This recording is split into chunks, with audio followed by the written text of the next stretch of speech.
Hello, everybody. Welcome back. Day 2 of Infinite Madness, our first EU Overwatch tournament. I am again joined by the lovely Broben. I realized yesterday you didn't really introduce yourself, so would you like to do that for the stream?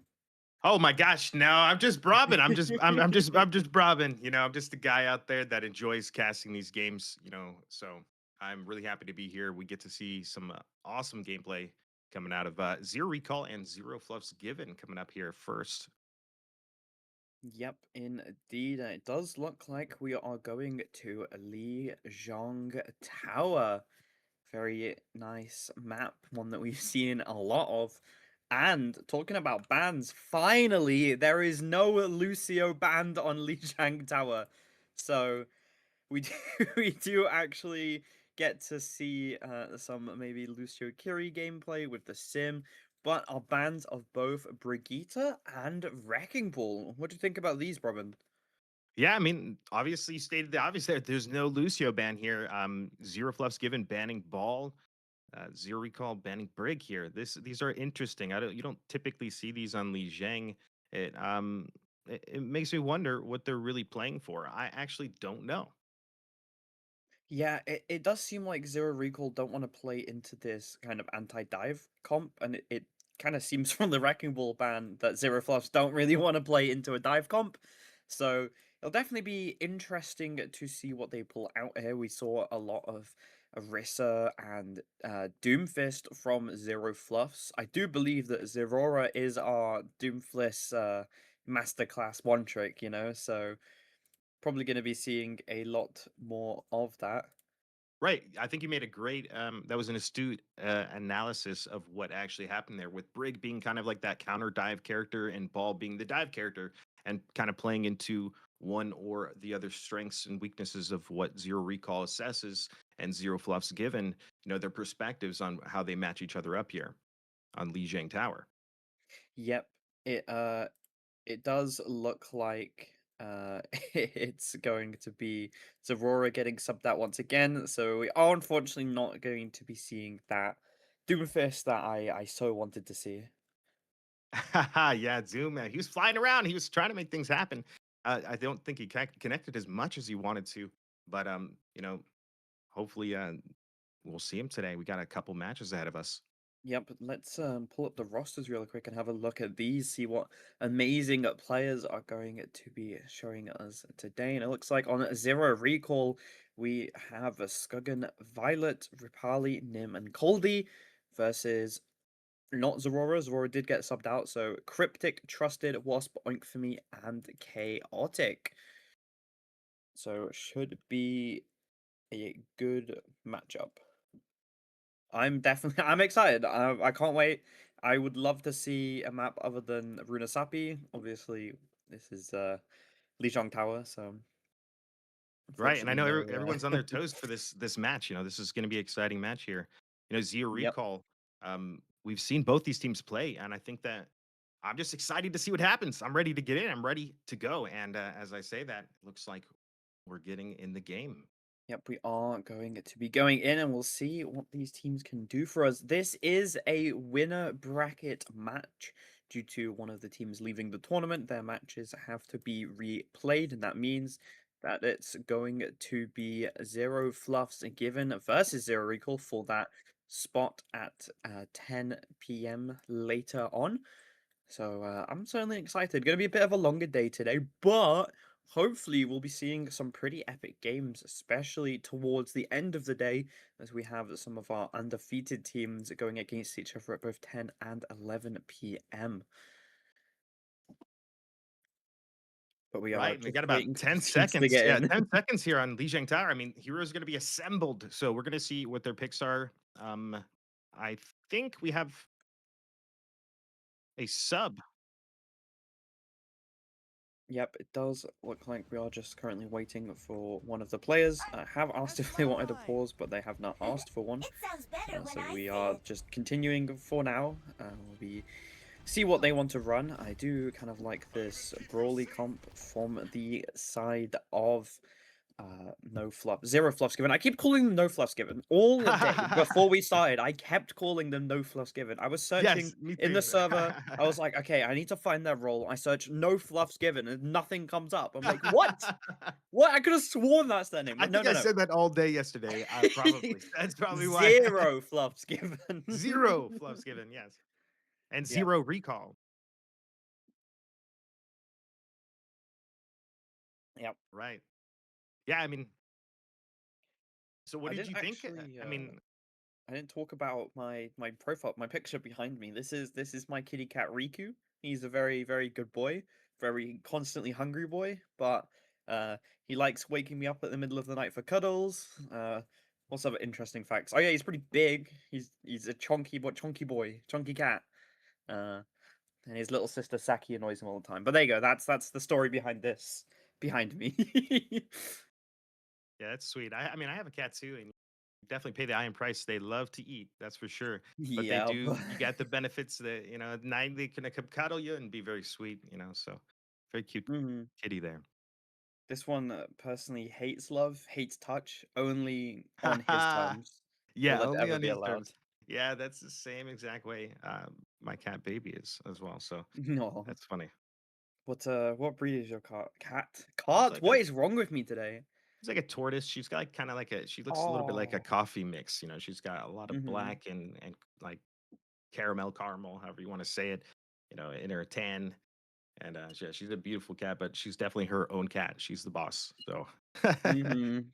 does I what could she have wants to sworn do. that tortoiseshells are very bitey, but that Yeah, might be yeah, some Oh, it is? yeah, Okay. she is. Yeah, but it's like it's kind of become like it becomes like a game. She's not serious, and you just kind of Mhm. entertain her, and that's what she likes to do. So she's very Yeah. shifty sometimes. Sometimes like a hyper dog, even at night. She'll get the Mm. night The runs and she'll zoomies. sprint. She'll zoom around the night, and that's what I have to listen to as I try to sleep sometimes. Yeah, definitely not easy to sleep when you've got a cat making a ruckus around at the house. This one here is a ragdoll, so permanent teenager brain. It's really fun. Yeah. I've actually wanted a ragdoll for a while, but one cat's enough for now. We have two, and I am begging my girlfriend to let me have another one, but she says, "No, Luna, you live in a studio apartment. You can't have three cats running around. Two is enough already. She already makes me angry. Let's not get another one." But I swear I will. I Yeah, will. I bet you will. But there'll be a time, place. I get that as well. I mean, similar situation, right? You gotta. It's a lot of responsibility to take care of a cat. I don't think anyone should take that lightly. So you definitely Oh love yeah. your cat, and I'm sure getting another one will not go lightly either. So No, we first got this one about 2 years ago. When we were living in student accommodation, we had to hide him from the the inspections from the landlord. But it doesn't help that he is very fluffy and leaves hair everywhere.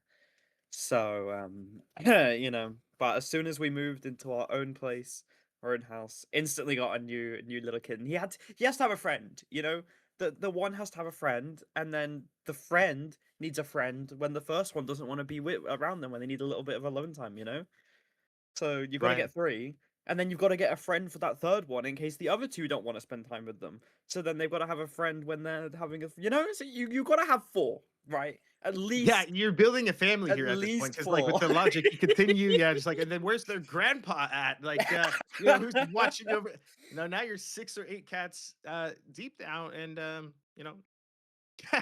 It a does that's a good look point. like the cat top can finally stop as we are. We are getting into lobby and no jetpack cat is being deployed here, unfortunately. I'd love to see a jetpack cat, probably one of my favorite characters to watch in organized play like this.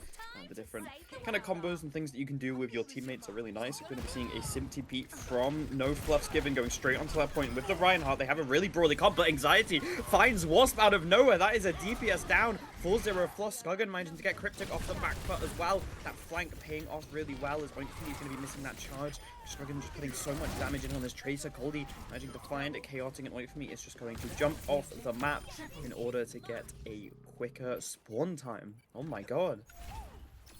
Right, yeah, we see this a lot. Zero Fluff's given went for the very brawly, tight TP sim style, and they just went to point, you know. But unfortunately, they didn't have the decision to. I don't think they had the follow through. Like there needs to be a decision immediately when they fall, and they have to collapse on it. Otherwise, this team, Zero Recall is just going to pick apart them while they're brawling. And now we see the Orisa swap. You know, they're making some adjustments here. You know, trying to deal with Nim on the front line here. Nim gonna just barely escape. You know, forcing this team onto point, and I think that's what they want. They're trying to find these picks, catch someone on the transition here, and they find Chaotic and Wasp, and they just are able to flip this back up exactly how they wanted this. They played it patiently, they came in, they confirmed the kills, and now it's just going to be only for me to get cleanup mode. Trusted going down, and it's going to go back in the command of Zero Recall here. Yeah, that was really excellent showing there from Zero Recall. They knew that both Wasp and Chaotic were still coming back from spawn, and they used that knowledge to kite off the point for a time being, and then just re-engage while they're mid-rotation just to easily get those picks and make it an uneven fight. Oink for me though, managing to get a very nice spear onto the Nim to take that D.Va off the point. It looks like Wasp is going to be able to get a first pick onto Anxiety on that flank angle. Is going to get taken down though. Chaotic soon to follow as his DPS protector is no longer there. Skogan getting scary though, forced to use the recall to get out of there, and it looks like it's going to be another point flip for Zero Plus given, and this kind of does work in their favor. You can't give too many point flips because they are going to be getting a little bit of charge, going to be taking this match going on for a little bit longer, and it just means that more ults can be built up. But yet again, Zero Recall showing their just patience really as they wait for the team to split up, precisely take them out one by one and just reclaim the point for their own. Right, yeah, the Zero Recall is playing this down to a T.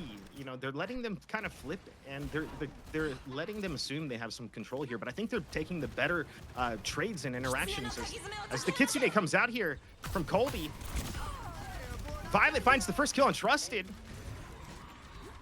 My god, just getting so much instant damage out. That Kitsune Rush really being good use. It shows that they managed to build that much faster than Zero Fluff's given, and I think that's actually going to cost Zero Fluff's given the game, as Chaotic is forced to use that beat to try and keep it in the game. They know that they have to touch now. It's only Oink for me and Trusted up and alive. Oink for me going to be headshot by Colby, whose knives not missing, and that is a victory bomb and beat in celebration as point 1 goes to Zero Recall. 1-0.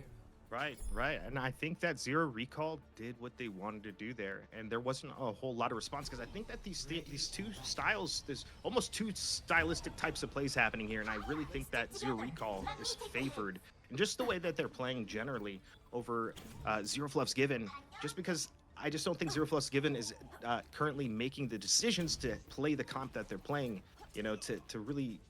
They have to commit more, and unfortunately, when it gets into the longer game here, I think Zero Recall is just pulling them, picking them apart, taking better, you know, trades just in general. You know, the 2v or the 3v2 for the Tracer. You know, not to let it look. Skogan is getting so much value here. He's kind of the unsung hero. He's back in there fighting the whole time, kiting at least 2 or 3 players at a time. While you know, here it's happening again. Zero Recall sectioned off. Genji has to dash out.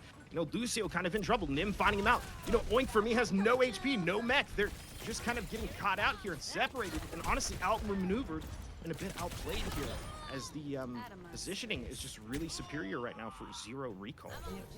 Yeah, I personally do like the switches that Zero Fluff's given have made going into more of that dive comp, but they just aren't playing it correctly. When you're playing a dive, you need to pick a target, and that target needs to die, and we're seeing yet again Oink for me going in extremely early, almost managing to catch Violet, but it just means that Anxiety is able to get the easy pick onto both Wasp and Cryptic, which just puts their team apart. They need to be pushing this together. They have to set up the flank for the Genji, for Trusted and Chaotic and Wasp to go together, and then allow the core of the D.Va and Kiriko just to kind of distract them for the time being, but they are just going too early. Oink for me, too aggressive for Blood, wanting to make the hero plays, not being able to rely on the team. We are going to be seeing a Zarya switch here to try and counter this D.Va a little bit. Trusted going in extremely early, but Skogan just finds Chaotic on the flank. That's so good at waiting for the team to split up, waiting up for the weakness to appear, and then they just execute and assassinate perfectly, and we're going to be seeing another one-sided team fight going towards Zero Recall. Right. Yeah, I really like the Zarya pick and counter watch this, counter watch that. I think it's a very good pick here, but the problem is your recall knows that it's gonna take time to build that energy. And so they found their weakness. It's that 0 to 60 range charge. The first two bubbles are kind of like, they're not gonna win the fight, and they capitalize on that. Skugan in the back line, able to find those kills. Violet gets the first pick, Chaotic goes down, Kitsune goes out, Pulse catches anxiety, so there's a little bit of trade going on here, but Cody finds Cryptic. Wasp is finding a little trade here, back and forth, but it looks like it's just gonna go to zero recall here. Yeah, Wasp just managing to finally get set up from his team. We saw at the start of that fight, Trusted managed to find Skuggan on the flank and kind of force him out before he's able to cause any problems, although they aren't going to be scouting him this time as he is just happily sitting in there. Pulse bomb in the pocket. Cryptic is going to find them, force them away for the time being. Bob going to be sent straight onto point. He's going to be absolutely melted down. That is a very dead Bob. Zarya just pumping so much damage in, and they are finally starting to try and cap the point, but they are split up once again. Cryptid and Chaotic are stuck up here with Trusted. Skuggan hot on their tail, going to be able to take down Cryptid as well. Pulse Bomb goes out, finds nothing, but it does mean that Wasp just gets punched to death. Anxiety finds Chaotic as well, and now it's just all up to Trusted and Oink for me to try and make something out of this, anything to happen, but it's not going to be enough, and Zero Recall are going to be taking map 1. Yeah, almost surgical there. That bob that he threw on the point actually was, although it got melted, the amount of resources it takes to burn Bob that quickly is a lot, right? So automatically going in that fight, Bob is just used to kind of take a little bit of tension, keep a little bit more point pressure, and allow Zero Recall to set up. As you saw, they flowed all the way out. They almost reset to their spawn and gave so much space and respected Zero Fluff's given so much that they allowed them to take all that space. And then what did they do? They set up this surgical push between Nim and Skugan, and they just collapsed them. They made a little sandwich, and they're just playing very good, very precise right now. Yeah, Zero Recall are just so good at capitalizing on any mistakes that they see Zero Fluffs Given make. As soon as two of them are split up, as soon as they see Oink for Me go slightly too far in, as soon as they see maybe Cryptic a little bit too far behind the tank, they just instantly dive onto them. And that Diva pick ultimately wasn't able to do as much peeling, which is probably why they switched onto the Zarya. But when you're playing like a Zarya Genji, you have to use the Zarya bubbles aggressively for your Genji. You cannot save them for your backline, which just allows Skuggan to kind of do whatever he wants, especially when Wasp isn't really forcing him out of those off angles. Right, it's really putting Zero Recall one step ahead, literally, of in these fights because of mechanics and cooldowns like that you said. There's a distinguishing factor between using bubbles to engage with Genji and then using it to peel or for your backline, which is exactly what Zero Recall wants in this situation. They want you to use resources on Skugan because Skugan's not really trying to kill you; he's just trying to be there. He's trying to be annoying. But if they don't respect it enough, there is where he finds his windows, and they really put Zero Fluffs Given in a tough spot to make these very quick decisions, which unfortunately aren't going in their way right now. They're really going to have to step it up and start playing a little bit more preemptively than reactively, is what I think it is. When you look at these play styles and how tight that Zero Fluffs Given are playing versus Zero Recall. But Yep. the next map coming up here. Esperanza, finally! We are seeing something different from the constant Runa Sappy that we, we have been kind of forced onto. But Esperanza, one of the kind of first push maps to join this game, I believe it was Esperanza and Coliseo, right? Right. Yeah, Yeah, Esperanza. it's a very well practiced map. A lot of time to get it down. I feel like this. I'm not too sure how I feel about this pick because I feel like Esperanza really works into Zero Recall's playstyle. Yeah, it really does. It's one of those like for us, it was a grand finals, championship match, league series for last week. We saw these teams duke it out at very high levels, and Esperanza was one of those. It always is one of those highly scrimmed, highly practiced things, and the best of the best really got it down. And there's ways to push, and there's ways not to push, and you can see very quickly which teams understand that concept going into this next map. Yeah, some of my hypest moments, favorite casting moments from the NA tournament last week were on Esperanza. So hopefully we can get a show given to us from Zero Fluffs and Zero Recall. I we're just waiting for a ban from Zero Recall. I'm not too sure what they will go for here. maybe they get rid of the Lucio, maybe they get rid of the Kiri, but it feels like both of those heroes were just so well played from both Violet and Coldy. So not too sure if they will actually choose to get rid of them or not. What do you think? Well, speaking of Coldy, I'm not sure if it was a cold read when they banned Ball right first. So now they're not going to have that option. First of all, Ball does work on Esperanza. We see some Winston, we see Ball, we see a lot of Diva. There are some. I mean, I think maybe even some Ram and Orisa sometimes. There's some variety there, but it's just the way that the teams are going to be playing Esperanza is what I'm going to be really looking at. The heroes and the comps, those are all cool, but there are just these little exchanges that are really important to the match. And trying to highlight some of these support plays, even like um, Zero Recall's support lineup on Lucio. He was almost getting the first kill every time. He was helping confirm that, and remember all that speed. He helps time those fights. So there's a lot of star quality play happening here before our eyes, and this is the difference between just awesome and great teams. Yeah, and like you mentioned, Diva being good on this map may be a little bit of a problem for Zero Fluffs, as we saw how good Nim was on the Diva, even when faced against Oink for Me. Zaya just did not seem to die, knew the limits to that character, and I feel like that's kind of the main thing when you're playing Diva. You need to know when to push up, when not to push up, when to use your boosters, when to go for the peel. It's a lot of min-maxing, a lot of micro rather than the macro when playing Diva. But I feel like Nim just kind of has that down. I'm not too sure what the answer is gonna be. Maybe, like you said, a ball perhaps could be the answer to the diva, but I'm not too sure, honestly. Yeah, I mean, at some point, it's almost a psychological battle because the way that you play Zarya and the what makes something valuable versus not is in really understanding the entire cadence of what game sense is really that's how you play Zarya into that. And if you're gonna go for the counter, you need to understand those small nuances that are gonna actually make that counter work in your favor. But don't just remember if you're just because you're playing like a counter to a character doesn't mean that there aren't holes in what that character's limits are or abilities that a team can't play around and then absolutely dominate. And we saw that in this last match here on Lijiang Tower.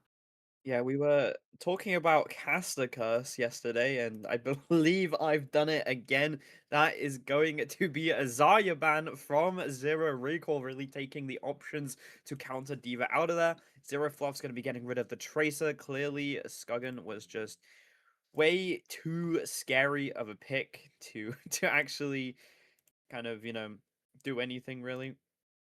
Yeah, I mean they're both respectable bans here. The Tracer ban is showing a lot of respect because Tracer Skugan was kind of running rampant, right? And then Zero Recall still respects that they played Zarya into their counters, something that they really like to run here. It looks like Diva, so we might even just see the Diva again, just because the Zarya ban goes out. It's a little bit enabled, and they respect the Zarya and they want to keep this momentum. So I think these bans are kind of perfect the way they are. They both make sense.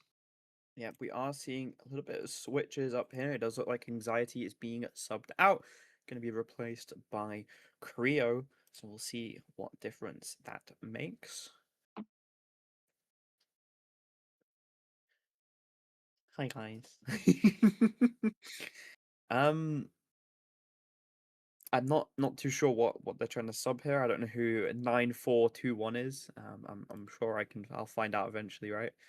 Yeah, I think that's one of those things as we continue to like host tournaments and stuff, you'll learn more about these players. And I hope that these players come back to all of our tournaments in the future so we can learn more about them as well. Just to kind of understand what these subs mean, because it's really hard to cold read some of these situations, on a first glance when you haven't seen these teams play very much.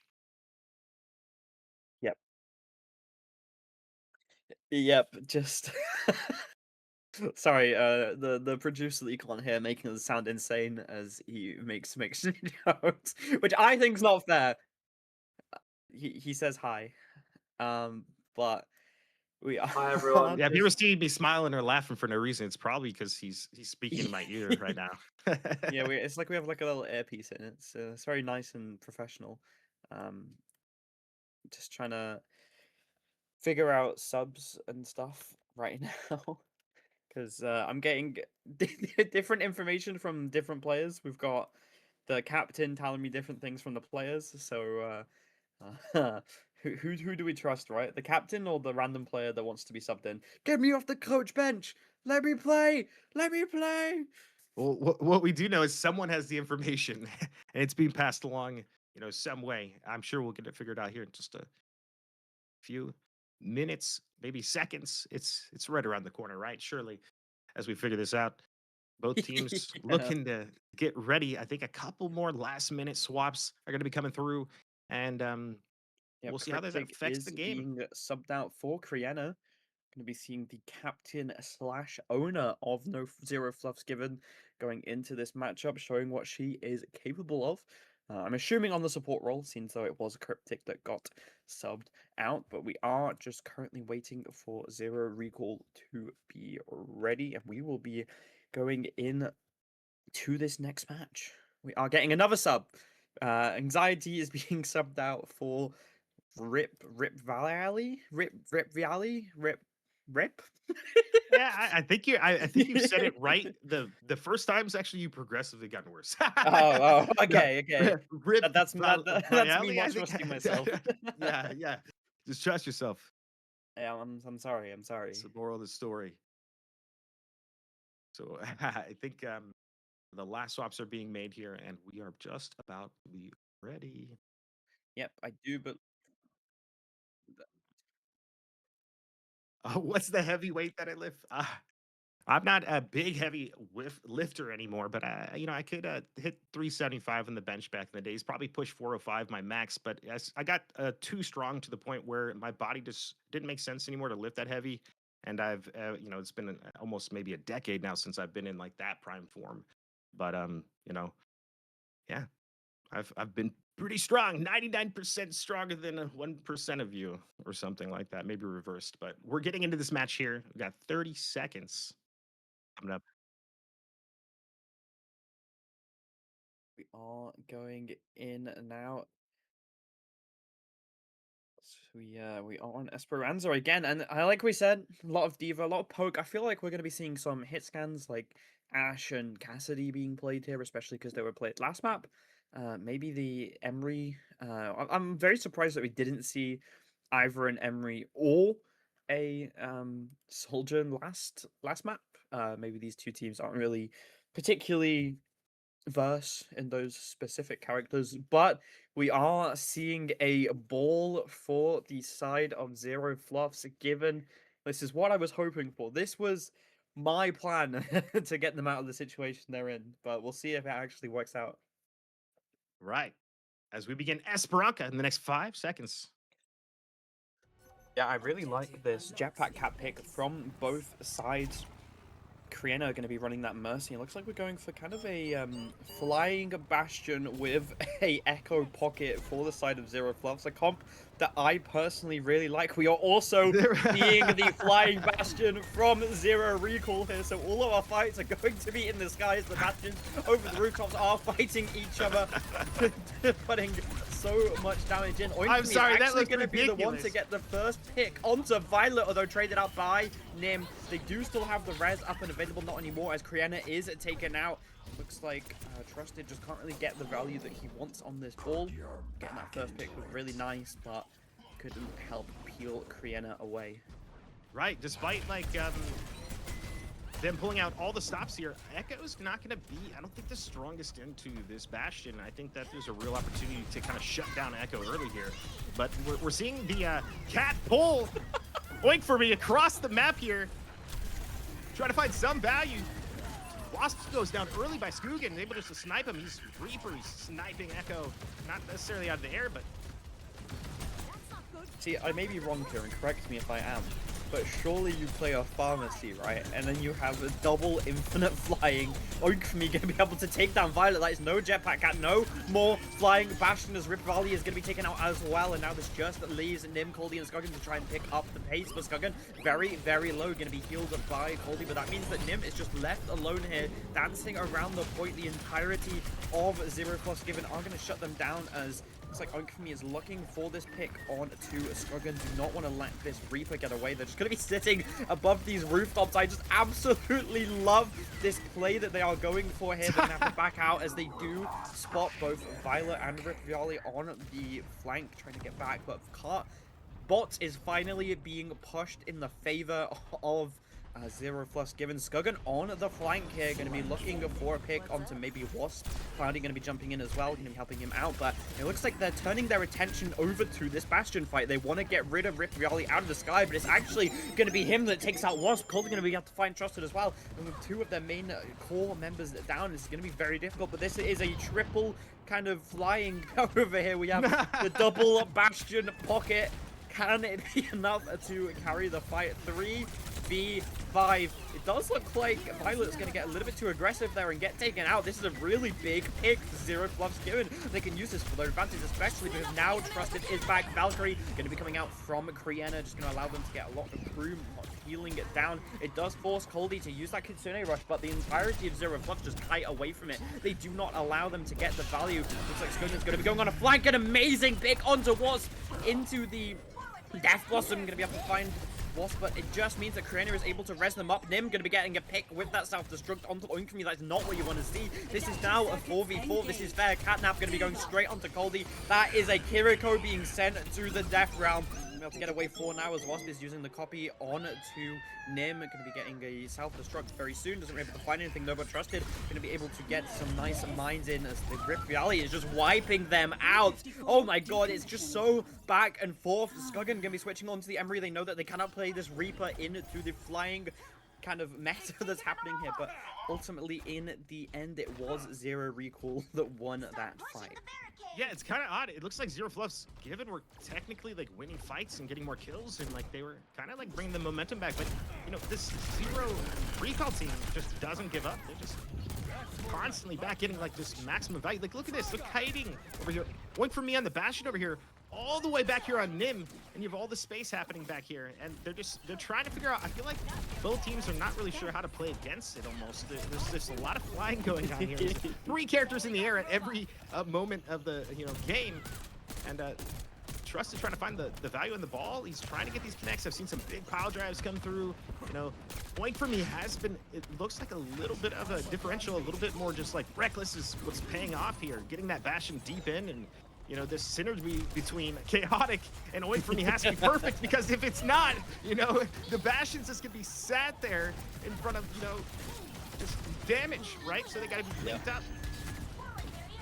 It does look like Kriena abandoned Wasp, which meant that Wasp did die, but they're going for this double pocket onto Oink for me as Chaotic says, no, sorry, Kriena, you're not jumping over to me. You're dying in the middle of them, as Skuggan gets a little bit of revenge for Kriena.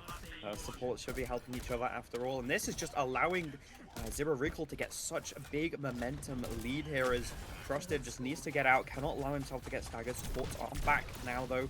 We're just waiting for Chaotic to get back into this fight, to start flying Oink for me around once again. We do have a lot of ults up for both teams. If they can get this Kitsune Rush out, if they can get them to waste it, it'll be so nice. Override Protocol going to be going into the air, trying to find that Bastion, trying to get rid of them. Isn't able to put enough damage in just yet though, as we are seeing an Emery copy from Wasp, able to maybe get this Override Protocol, such a valuable ultimate, to get a lot of damage in. Kriena doing a little bit of a Mercy DPS there, so what I love to see. Kitsune Rush are going to allow for a lot of space to be given here, but they are just going to be kiting it out. Wasp managing to find a pick with that Override Vehicle. Riviali getting scary low on the Genji, now has to get away. Wasp beams down that Genji. You cannot deflect a beam. And Wasp kind of clutches in there. Picked up Coldy and continuing this fight on. Trust is all the way able. Oh my gosh, in the back line here. Oink finds from the high ground, high angle of hell there, just artillery raining down. Nim just all the way back in his spawn here. They're getting pushed around here. Oh. But the catnap comes through, and Trusted is going to get pulled off the map. Bye-bye, Trusted. That is a drowning ball. Hamsters cannot swim, apparently, as the ball is going to be waterlogged. But Oink still finding value oh in my the god, area. Finds Violet. Sienna. This is the first time we are seeing this new champion in this tournament. Let's see what he's used for. She's used for, sorry, but not much right now, apparently, as Wasp is still picking up these picks. Nim did manage to push the robot back in position, and is getting quite a few picks in. Nim just clutching this out for Zero Recall, getting so much damage. I guess Diva is really good at this anti-air. She does have flying, probably the most mobility to go in the air, but I just love this comp from Zero Fluff so much. They have so much mobility on every single character. Tillery going to be raining down, Jetpack Cat able to save Ripfiali for the time being, but not for long, as Oink for me has locked and loaded. Is going to be able to get that trade onto them. Krena, though, almost back. Maybe able to get this Rez off. Can be dragged over by the Jetpack Cat. Rez coming out. Going to be bringing Oinkumi back into the fight. Trusted, though, getting scarily low. And Skogan is just picking up kills. Finds the Jetpack Cat combo. But Oinkumi gets revenge. Gets both supports in the backline. You need to shut down this Bastion. You can't allow him to do whatever he wants. But Nim knows exactly what to do. And now it is just Trusted versus Nim. The tank jewel. The mobility ball versus the flying defense. Looks like Trusted is able to just get away. Right, and credit due where credit's due here, because Violet helped Scooten get that double kill there. Violet was chasing them around, died immediately while those two did. It was like an exchange of 3 heroes in a half a second there. They all just kind of flopped down. Scooten was able to kind of capitalize on that situation, and Oink for me, as much value he's been getting here, absolutely tethered to Chaotic. They're just fighting this. It almost seems like a behemoth war here. They just can't find any of the kills here. As I say, that Oink for me finds Scoogan, their main DPS, and Nim very low on the mech here. Gonna elect to use the nerf this ability. Yep, Padra comes through. Valkyrie to try and get them back alive as the self-destruct doesn't even actually get anything. Wasp does get taken down though in the face of all of it. As Grenad's just kind of looking for the res, wants to get this back into a 5v5, but Nim is going to be shutting this down. Catnap straight onto Oink for me, allowing Skogan to get nice shots from the override protocol, just flying in the air. As soon as he used that ult, that's now 5 people in the sky, as Nim is going to help Violet to win that little Jetpack Cat 1v1. Yeah, I can't say it's been one-sided, because definitely Zero Fluff's Given has been really fighting back, and they're getting a lot of kills. They haven't got a lot of point progress here. Trust is coming out here with the mines to try to stall the point and keep this going, so they can get off this kind of back foot that they've been on. They find Colby, a direct shot takes him out, but not before Kryrina goes down, and Chaotic and Oink just tethered together here with Wasp on the copy. Right click's going through, trying to find any value here, not finding a whole lot, just kind of zoning him out, more like a fear ultimate, a zoning override protocol, potentially, you could call it. With Skugan on the run here. Wasp isn't so good with these copies when we're trying to get this back. Skugan should be able to get it without any casualties. Wasp needs to be a little bit careful though, as Skugan does not miss, especially when a close-up like that. They are going to be able to pick it up though, as Trusted is the one to finish the kill. And what I was going to say is that the mistakes that we were seeing last game, where Zero plus Given was so far apart and not targeting the same person, have just been completely changed. I don't know what has happened, but they are now instantly all looking at the exact same person, and that person is dying. Look at that. Colby, 3 assists on the kill feed. They are all finally working together, and that is exactly what they need to do to win. And it is working out for them, but we are now in overtime. They need to push this the rest of the way without any casualties, otherwise it's going to be very rough. They do obviously have that Mercy res available, as Wasp is going to get a little bit too aggressive. Going to be found by Skog and Krena, going to be instantly resing Wasp, bringing the Echo back into the fight. But I don't think they realize that that Pharah is behind them, just getting so much damage. Violet going to be using that Catnap straight onto Trusted, which means it's going to be a very easy kill onto them. Amplification field coming out as well, and it allowed for some shots to go straight into Wasp's head. And unfortunately, one of my favorite team comps that I have ever seen in Overwatch has been taken down. A 0 recall, win the series. Right, and that was such a fun watch here. We got Oink for me here with the cardboard tank Bastion play the game. This is while he's flying. Oh no, it's not. Is it? Is this why he's flying? Okay, it's not what I thought it was. Nonetheless, I think the big thing that they changed up here is they were a lot more aggressive. They were a lot more confident, and they were able to kind of like just go and make those decisions I was talking about earlier, which led to them having better fights and almost kind of pushing there and finding their momentum. Still fell a little bit short, but I think that was the main difference. So, even with that comp there, they just played a lot more confidently, I think, into Zero Recall, and they found better results. Unfortunately, it just wasn't enough here today. Yeah, I believe it was just too little, too late. They were finally finding their footing towards the end of that match, and especially the kind of instant they weren't expecting to be up against this quadruple flyer comp with the ball, and the movement that they had just allowed them to get to point so fast. They, after losing a fight, it only took them about 15-20 seconds to get back into the fight and start contesting that point again. But Would you like to pick our first MVP of the day, Broman? Ooh, well, I think there's some unsung heroes here actually. Like Cryarena with those reses were really cool. They all went off. And thinking about getting a res off at this level, sometimes it's very hard to even just get a res, right? And all of those kind of went through, and it almost kind of saved the fights there. So as far as like MVP for like unsung hero kind of thing there, I think Zero Recall. I'm gonna have to go with Skugan on the DPS. I love seeing his Tracer. I love seeing his Emre. I love how accurate he was, and you made some great assessments there where you're like, if you're close up to him, you better be sure you're ready to kill him because he's going to kill you otherwise because he doesn't miss a whole lot of shots. And that was part of that uphill battle they were fighting. So MVP Skugan for me as uh, but the unsung hero there with the reses and playing Mercy in this sort of environment can be tough. So I respect it. That's fair. I'm definitely going to agree with you. He was getting so much value, in fact, that they banned his Tracer after the first map, and he just shows his mastery of multiple champs. Does not matter what he's playing, he will get the value hit scan or dive, whatever it is. He is happy to go on it, and he's happy to cause chaos. But up next, we do have Flying Camels versus EC Eclipse. So do not go anywhere. Short 5-minute break here before we get into that match, just so we can get everyone set up and ready. But for now, bye bye.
Hello, everybody. Welcome back to match 2 of the Infinite Madness Day 2 Cup. And I am very excited for this one. We are playing our first lower bracket match of the tournament.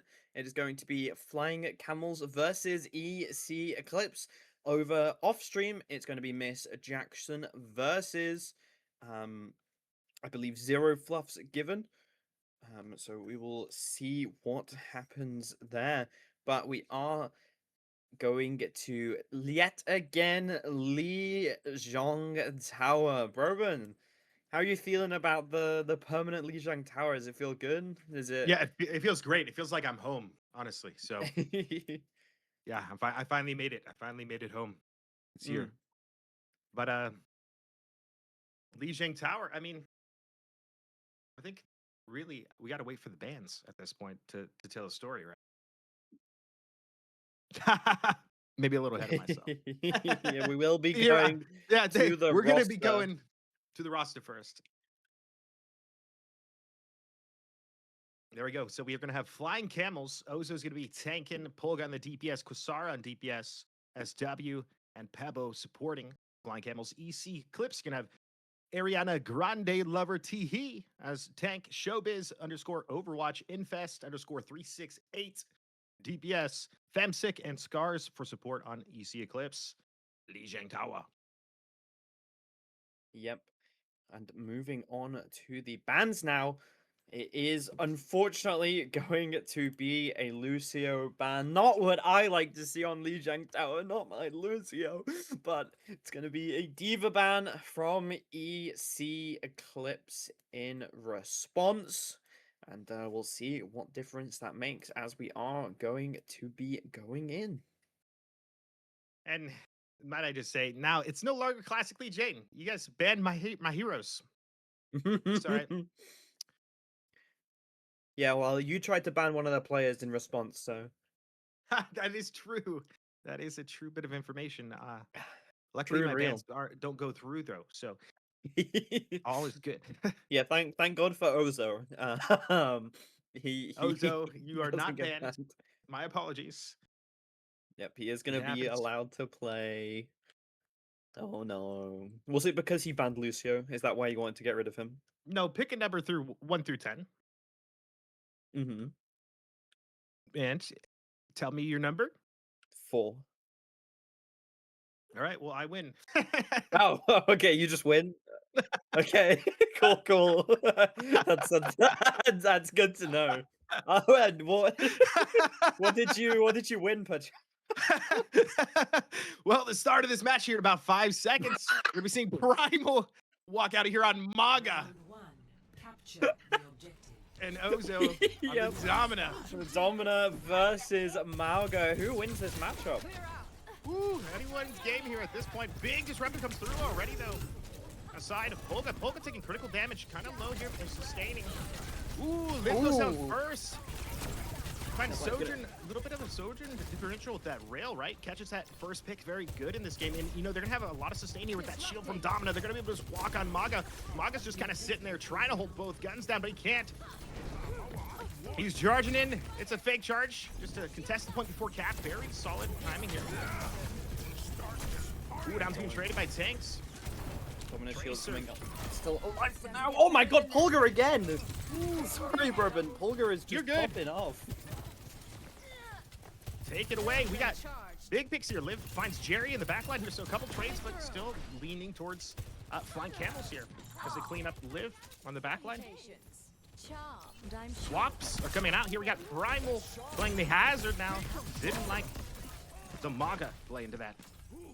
I do personally really like the Hazard, so good at cutting off those choke points, but they need to start scouting Soge King before he's able to get any value on this Tracer. It does look like they're starting to get an aggressive in. Is he going to be using the jump to try and get onto that front line? Primal hiding behind this wall before so much space for his team allows Femsick and Scars to take and clear that right side room. up for available as we're seeing a little bit of a break 1v1 on the side here. Tactical Jazz getting scarily low. Bulba just sitting in the middle of point doing whatever he wants. Overclock is coming out. Doesn't get enough damage, but on the other hand, Soj King is just wiping out the backline. That Tracer went untouched for a little bit too long and was allowed access to the supports. Yeah, strong position for Flying Camels right now. You know, one ult to win a team fight at 63% and counting. You know, that's not a bad position to be in, this team here. Primal coming back out, trying to get through this choke. You know, a little bit of Tracer action happening here on the flank. Nothing really yet. Trying to set up that little that pressure, but he's probably low on blinks right now. He's not going to be able to get in. As Udan's being chased. Live with the OC. Ozo trading tank ultimates here. 2 go down already for EC Eclipse. This doesn't look good as they're walking them down, getting the better exchange of this. You know, this is coming up on the last fight, and looks like they're not going to even be able to contest much here. Reaper just lost his fade. He's going to be sussed out here by Sojourn and Tracer, and that's going to clean that up to make this a 1-0 for Flying Camels.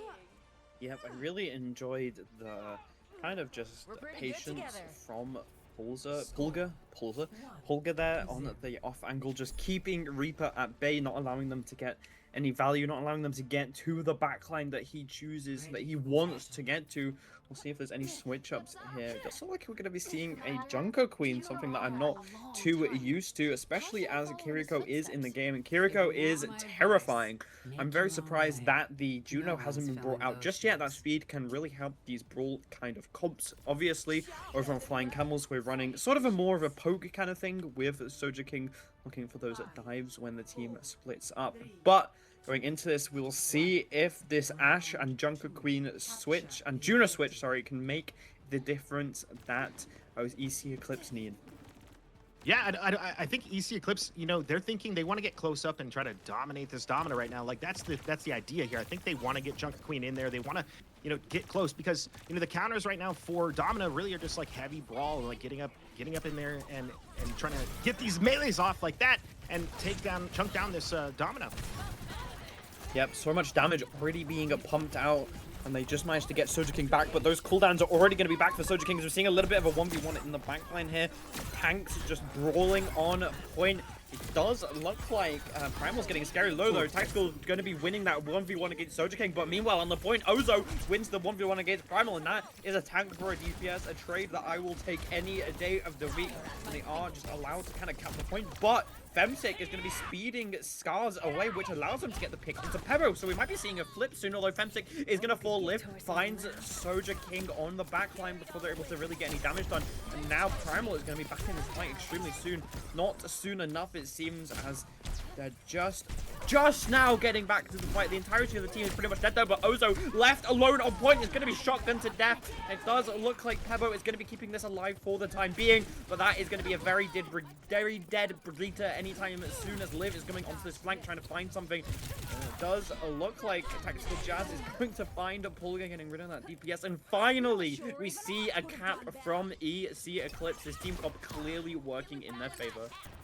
Right, definitely. Team comp definitely working in their favor. A little bit slow. You know, Primal actually missed that first swipe on Junker Queen on Ozo and got pushed off as a result, and they were able to cap it. Just that one ability, because all that lifesteal he missed, it really forced their tempo backwards, and Primal died as a result of it. But now he got back from respawn, and he's able to control this point. There, you know, the composition is working closer in their favor. This is where they want to be. They want to force Ozo to walk into them. The Bob comes through. It's in the middle. It's getting burned down with Kitsune down, though. OC comes out from Pulga. Shots are being fired. Nothing really found yet. Big ult from the Rampage potentially here. Ozo looking critical. Was absolutely perfect, as we are going to be seeing the Brig Rally coming out very instantly shut down by Tactical Jazz, though the entire team's turns onto that rallying Brigitte, and like I was going to say, that team fight was played to perfection. Double Kitsune Rush does come out, and it meant as soon as the Suzu was used from Jerry, Primal knew exactly what he needed to do. Rampage straight through the enemy team, allowing the members to just absolutely wipe down Ozo and get the flankers out. Exactly. And now they're starting to notice that they can't do what they just did. So now they're going to elect to go for this this higher ground. They're going to take the bridge. It's a little bit riskier, but they're trying to create new off angles here. As Illari looking for something. Ozo fires this all in the air, whips it completely. Yep, and Primal is just keeping Ozo at bay, but this flank from Pulga and Kebo and Soja King just allowed them to get onto the point, which meant that Ozo can finally push up as Primal had to turn around, Liv managing to find Proggle, and Tactical Jazz falls off the map, and now all of a sudden it's a 3v3 because Liv finds another. Jerry finally shuts down Liv. The Ash is finally out of the fight, and that means that EC Eclipse are going to be going home back to the spawn as Flying Camels finally work their way through this Iron Bulwark defense. Right, now 50% and counting here, so a lot of time to kind of push this. So let's just win one fight. I'm interested to see how they approach this, how they're going to initiate with Bob, potentially with Rampage here. You know, you have Kitsune coming up here at 81%. There's a lot of options here. You know, obviously Jerry has Kitsune in response on defense. Bolga going to be coming up on OC here soon. You know, Bob's coming out straight to point here from Liv. They're trying to find Ozo here, not caught out. He has shield to kind of sustain and keep himself up. Alari trying to find anything on this off angle, trying to create any opportunity, find any pick. Kitsune goes off from Jerry, and the overclock is followed up by Polga. Finds the first shot. Probably goes down early. Polga gets a double kill. Scars is down. EC getting pushed back here. Yeah, I really don't know how I feel about Stars Kitsune Rush there. They definitely do have another touch. Maybe Liv needs to switch onto Sim in order to get the TP on the point. But Soja King on the flank yet again, hiding in the corner, and Primal has this Rampage. If they had the Kitsune Rush to pair with it, it could have been a really nice play, but I don't think they're going to be able to get a touch. Tactical Jazz is going to be starting the overtime as Rampage goes on to Soja King, who's very low. Jerry has to use the cleanse to save himself from the Rampage, but now Primal is caught out of position. They can finally get onto them. It looks like Pobo is going to be going out with that rally, going to be forcing Tactical Jazz off the point, but Ozo is popping off. He is wiping out the members of EC Eclipse. So much damage coming out from the Domina, showing the mastery of this character. Probably one of my favorite characters to watch in this pro play scene. And Flying Camels are going to take map 1. Right, trying to get in the minds of EC right now. Little frustrating watching Primal, like he was just so close. You know, Liv picking up the point of the game here with the Mummy title on Ashe. Let's check it out. Nice! Finds 2 quick little headshots there. Yeah, really nice play, but I think ultimately it just came down to the Domina pick, I feel. Ozo was just doing so much for Flying Camels on the Domina that it just kind of left them not really knowing what to do. They did have an answer for it with that JQ. Really nice. And I think if Scars didn't use that Kitsune Rush in that losing fight, it could have been a completely different story and we might be on Night Market right now. But fortunately, they did waste it in the fight before, and we are going to be going over to EC Eclipse Map Man. Map pick, sorry, not ban. Not banning a map. Not getting rid of one. Right. So, you know, I mean, that was a kind of an interesting watch because I think EC Eclipse did kind of drop the ball. I think that they could have easily made that a 1-1. We could be seeing a third map here, and maybe just a little bit miscommunication with what was going to actually happen there. It's hard to commit to a fight without committing to win as well. So, you know, it's hard to develop that patience to hold that Kitsune for the next fight, for the last fight that they might get, that Tracer just barely gets with the last touch. You know, they're put in such a precarious position by Flying Camels because once they're set up with the Domina pick, playing into Domina is not fun. And, you know, that they're being forced into to play Flying Campbell's game versus playing what EC Eclipse's game, which is just, you know, running them down and making them play into them so that they can then rampage through all that carnage, no pun intended, or pun intended, you know what I mean? But like, he's got to kite the team through when they have the point. So when they don't have the objective, it's just very difficult for Primal to find that value. You know, we saw him struggle to just get that last touch. He did everything. He did a shout. He rampaged through. It got cleansed. You know, all the value that comes from playing that character, you know, at that stage of the game when everything's last second, you know, unfortunately, it wasn't there for them. I think they need to go back and look at that fight and maybe try to change how they approached it. Yeah, I do feel like banning out the Domina may be the way to go, especially that they are having first ban. But I actually know they can't, can they? Because they banned Diva last time, so they are not allowed to ban a tank again, I believe. I could be wrong. I could be very wrong. but the Domino was just playing such a huge part in that match, like you said. I did really like this team comp switch up though, going onto the Ashe and the Junker Queen Ashe. Liv just getting so much value on the Ashe. Larry from Femsix showing that she can play these off meta supports quite well. Just weren't able to get as much value as they wanted, but I do really like the trying the different characters. That's what Overwatch is about, right? You see the enemy team comp and you adapt. Right, right. Makes yeah, I mean, it makes a lot of sense. I mean, and not to I mean, and just to kind of hype up Liv there. I mean, that aim, the type of aim that Liv had there is very impressive. There's just these little moments, and it's just a little point of the point of the game there. Maybe it wasn't the highest value thing. It wasn't like super flashy, but the way that you weave shots in, that's exactly how you do it on Ash, and they did it well, and we saw it play the game. Yep. We are just currently waiting So, for oh EC yeah, I Eclipse forgot. That's to why I'm respond. so sorry. Yep. Who's your MVP for that match? It's not over. This series isn't Oh, well, over. that map. We can do it a Oh, map you want to MVP. give an MVP per map? Oh, Oh, well, I mean, it's usually me, answering who's oh, MVP, so it's nice to turn it. I don't know. I haven't really thought about it because I kind of think about when we finish the second map. I think, who was the best from the first map? Who was the best from the second map? And which one was better overall? Uh, but I Yeah. think if I had to pick one from that first map, it's definitely gonna be Ozo. He was just doing so much work on the Domina, so much pressure, always being able to clutch out these plays. No matter how many picks EC Eclipse got against Flying Camels, it was always Ozo left alive and always Ozo finding the kills. Yeah. Well, I can't say I disagree with you, unfortunately. I mean, I like Primal there just because it takes a lot to step up into a Domino at this stage too. Like playing playing Joker Queen and Domino is not fun. None of these guys are gonna go down easy, right? And just for the courage that Primal had to play Junker Queen into Domino on Lee Jane Tower, as we see that first map go by. We're still waiting on maps Yeah, and it bans, I does believe. look like we're going to Esperanza once again. That is what I like to see. No more permanent Runa Sloppy. Although, no Colosseo just yet, which is a little bit unfortunate, I will say. And of course, the instant Domina ban from EC Eclipse, as we now just need to wait for Flying Camels to ban back. Right now, will we see the triple flyers again? Will everybody be floating on the map the entire game? Because that was actually pretty fun to watch, especially when Bastion was, dragged through at mock speed and his artillery was going off, and it was like do do do do do. There was some really cool moments there, I think, in that composition that we got to see with the last match. Kind of went through these similar steps here from Li Jing to Espensa. Yep. And I do really like the Domina ban here as it's kind of exactly what you need, especially because of how much pressure Ozo was putting, obviously winning the MVP for that first map.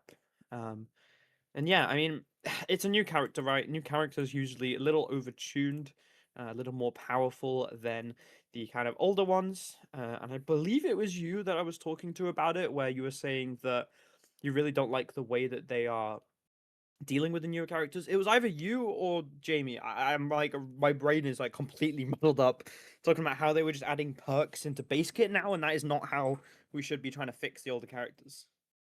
Right. Right. I think that's a very nuanced. Uh, we can talk about that later. Actually, let's table that for now. We got the bans that came in here. So Flying Camels banning Ash and EC Eclipse banning Domina here.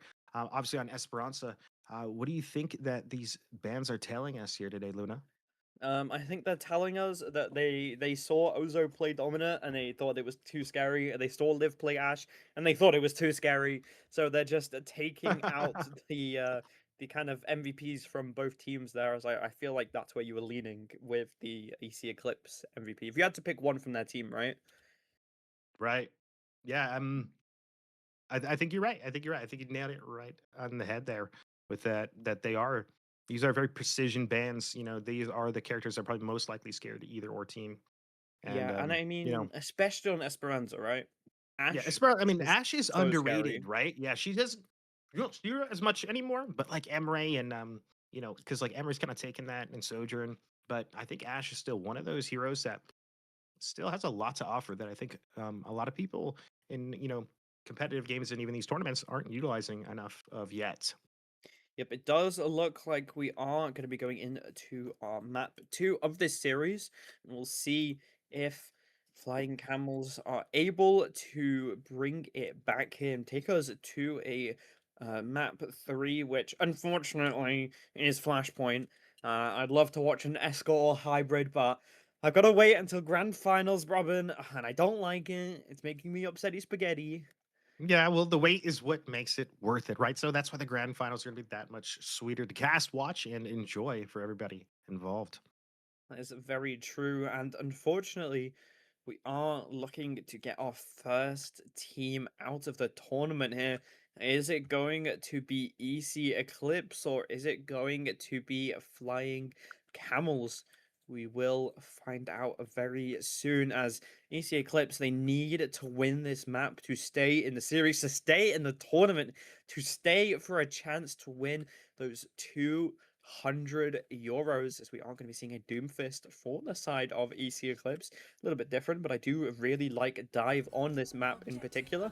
The Ana, though, I feel like, but they're playing both your mains. How is this making you feel? I love some Ana gameplay. I can't go wrong with it. You know, some of the most impactful moves and abilities can be made on Ana, but doesn't mean they're easy to find or hit. Yep, especially when you're going against that defense matrix. You cannot allow the Diva to eat your nade, and you cannot allow the Jerry to do it as well, as Polga is going to find an instant pick onto Scar's perfect grenade. Primal not able to get as much pressure as he wants as they are starting to back up. Soja King just putting a lot of pressure in. Pebo from the other side as well, assisted by Ozo. The Soja King is just putting so much pressure on to this Cassidy, both Liv and Femsick being forced out as the rest of the team come for backup, and I'm not really too sure what Polga's doing. He is just kind of sitting AFK, which allows Menzi and Femsick to kill Soja King and Ozo. This is now turning on its head, and Primal finds Pebo as well. And I feel like Jerry and Polga are going to regret just kind of AFKing there, allowing the entirety of EC Eclipse to collapse on their dive. Yeah, I'm not sure if that was before or after they realized Ozo has died, but Ozo definitely overextended there, and it was like over at that moment, and it was almost maybe better to stand still. I don't know if that was really what happened, you know, because I think that the fight was over immediately after Ozo lost the mech and got kited into that little mega room as they engage here. They're looking to take the lead. EC Eclipse on the Tracer on this flank, dueling it off. Recall goes out, Mezzi landed some sticky bombs here. Looking for some sort of value in the choke. But it's just kind of back and forth. They're just kind of playing time. Ozo's not letting this move an inch. They're really forcing this point to not move here. They're just playing a good defense here. Mezzi finds the first kill on Soja King. That little fly, that nuisance is going to be away from the backline for a time being, and I just realized I really like the verticality from the team from EC Eclipse is using here. They both Femsick and Primal can do whatever they want into this high ground. It does look like Messi is going to be copying the Diva, probably not going to be able to get that remake, but it does allow the fight to go on for a little bit longer. Beat has been dropped by Femsick. Bebo going to be demeching Messi, obviously, as Primal uses that bomb straight onto Ozo's head. That baby Diva getting punched into submission, but it doesn't really matter too much as Soja King and Jerry managed to find 2 picks, but Primal and Liver picking it up. Primal and Liver carrying the fight. Scars is there for backup, and oh my god, Liv does not miss. She is so scary on these hit scans. Yeah, that was quite impressive to see. They turned that around. You know, it was even. It was an advantage. Then it was even, and then they were down, and then they just flipped it when Liv landed that headshot. As High Noon comes out from the high ground, trying to zone out this Ozo, take that mech away. Actually eats it. Finds one though. Jerry goes down to the High Noon, and Ozo's gonna keep pushing this back, contesting the point early. As he goes down there, deep in the enemy backlines, or you know, Polga finds that kill on Emery. My bad. Yeah, I feel like they went a little bit too aggressive there as Emery is going to be going up Polga with the override protocol, going to be able to find Liv, but Primal punches him into that wall, shutting it down. The override protocol, who are now 3 versus 4. They need to make something happen fast, and I think when they had that man advantage, they should have just played together instead of Mezzi getting really aggressive, and Meteor Strike going to be used to get away from them, as it looks like Soja King is just left alone on the point. Pebo going to fall to that Meteor Strike as they are finally pushing the robot back, and Soja King was just so focused on getting that robot as far away from their side as possible that he's ending gonna pay for it. Split a little bit too far away from his team. Right, gonna have to give it to EC. Liv's here. Kitsune comes out, double. They're mirroring each other here. Liv still holding that high ground. They find some value here. Messi takes down Polga. Polga finds Messi, though. The trade goes through. Ozo finds Primal. And EC, as I was just about to say, EC was just looking so fantastic here, holding so well. So, you know, very good positioning, being patient. They're gonna get pushed back into their mega here, back towards spawn. And Flying Camel's gonna kind of take it away here, get that point control back and start developing towards those faster respawns potentially, as they're going to be in an advantageous position here. I do really like this switch from Soja King switching onto the Sombra to try and shut Primal down. Maybe Mezzy as well. A lot of these characters kind of vulnerable to the hack, as Primal instantly hacks, as we are showcasing it a little bit there. Ozo does have this self-destruct, a second life per se, as Suzu has already been used. Now the momentum is in EC Eclipse's side. They know that they can use it to push out. They have spotted Soja King out, no longer a threat, as he's just found on the backline. The invisibility is such a pressure tool, but Liv is going to trade Hobo as Ozo finds Primal. Ozo gets demonected by Mezzy. He's going to use that self-destruct to get back in and find Liv as well, and it looks like Flying Camels are going to be taking the lead here. Wow, yeah, I mean, exactly as you said it, right? You know, it looked like EC had some momentum there, but really, I think Flying Camels just kind of, they just held their ground. You know, that Brig is starting to work in their favor here with Rally coming up. You know, it's going to be hard for EC to find the answer here. Primal, you know, nowhere near, you know, his ultimate to like get in and out. He doesn't have his get out of jail free card. They're gonna have to rely on Noon and Copy and maybe even a beat in here to kind of stop this momentum. And there's the copy from Mezzy onto the Sombra, looking for TPs, looking for some hacks, trying to generate that ultimate quickly as they initiate with a 5-man beat from Femsick. Mezzy has the copy, or the big hack. Noon goes off, finds 1, 2, 3, and then that EMP was perfect.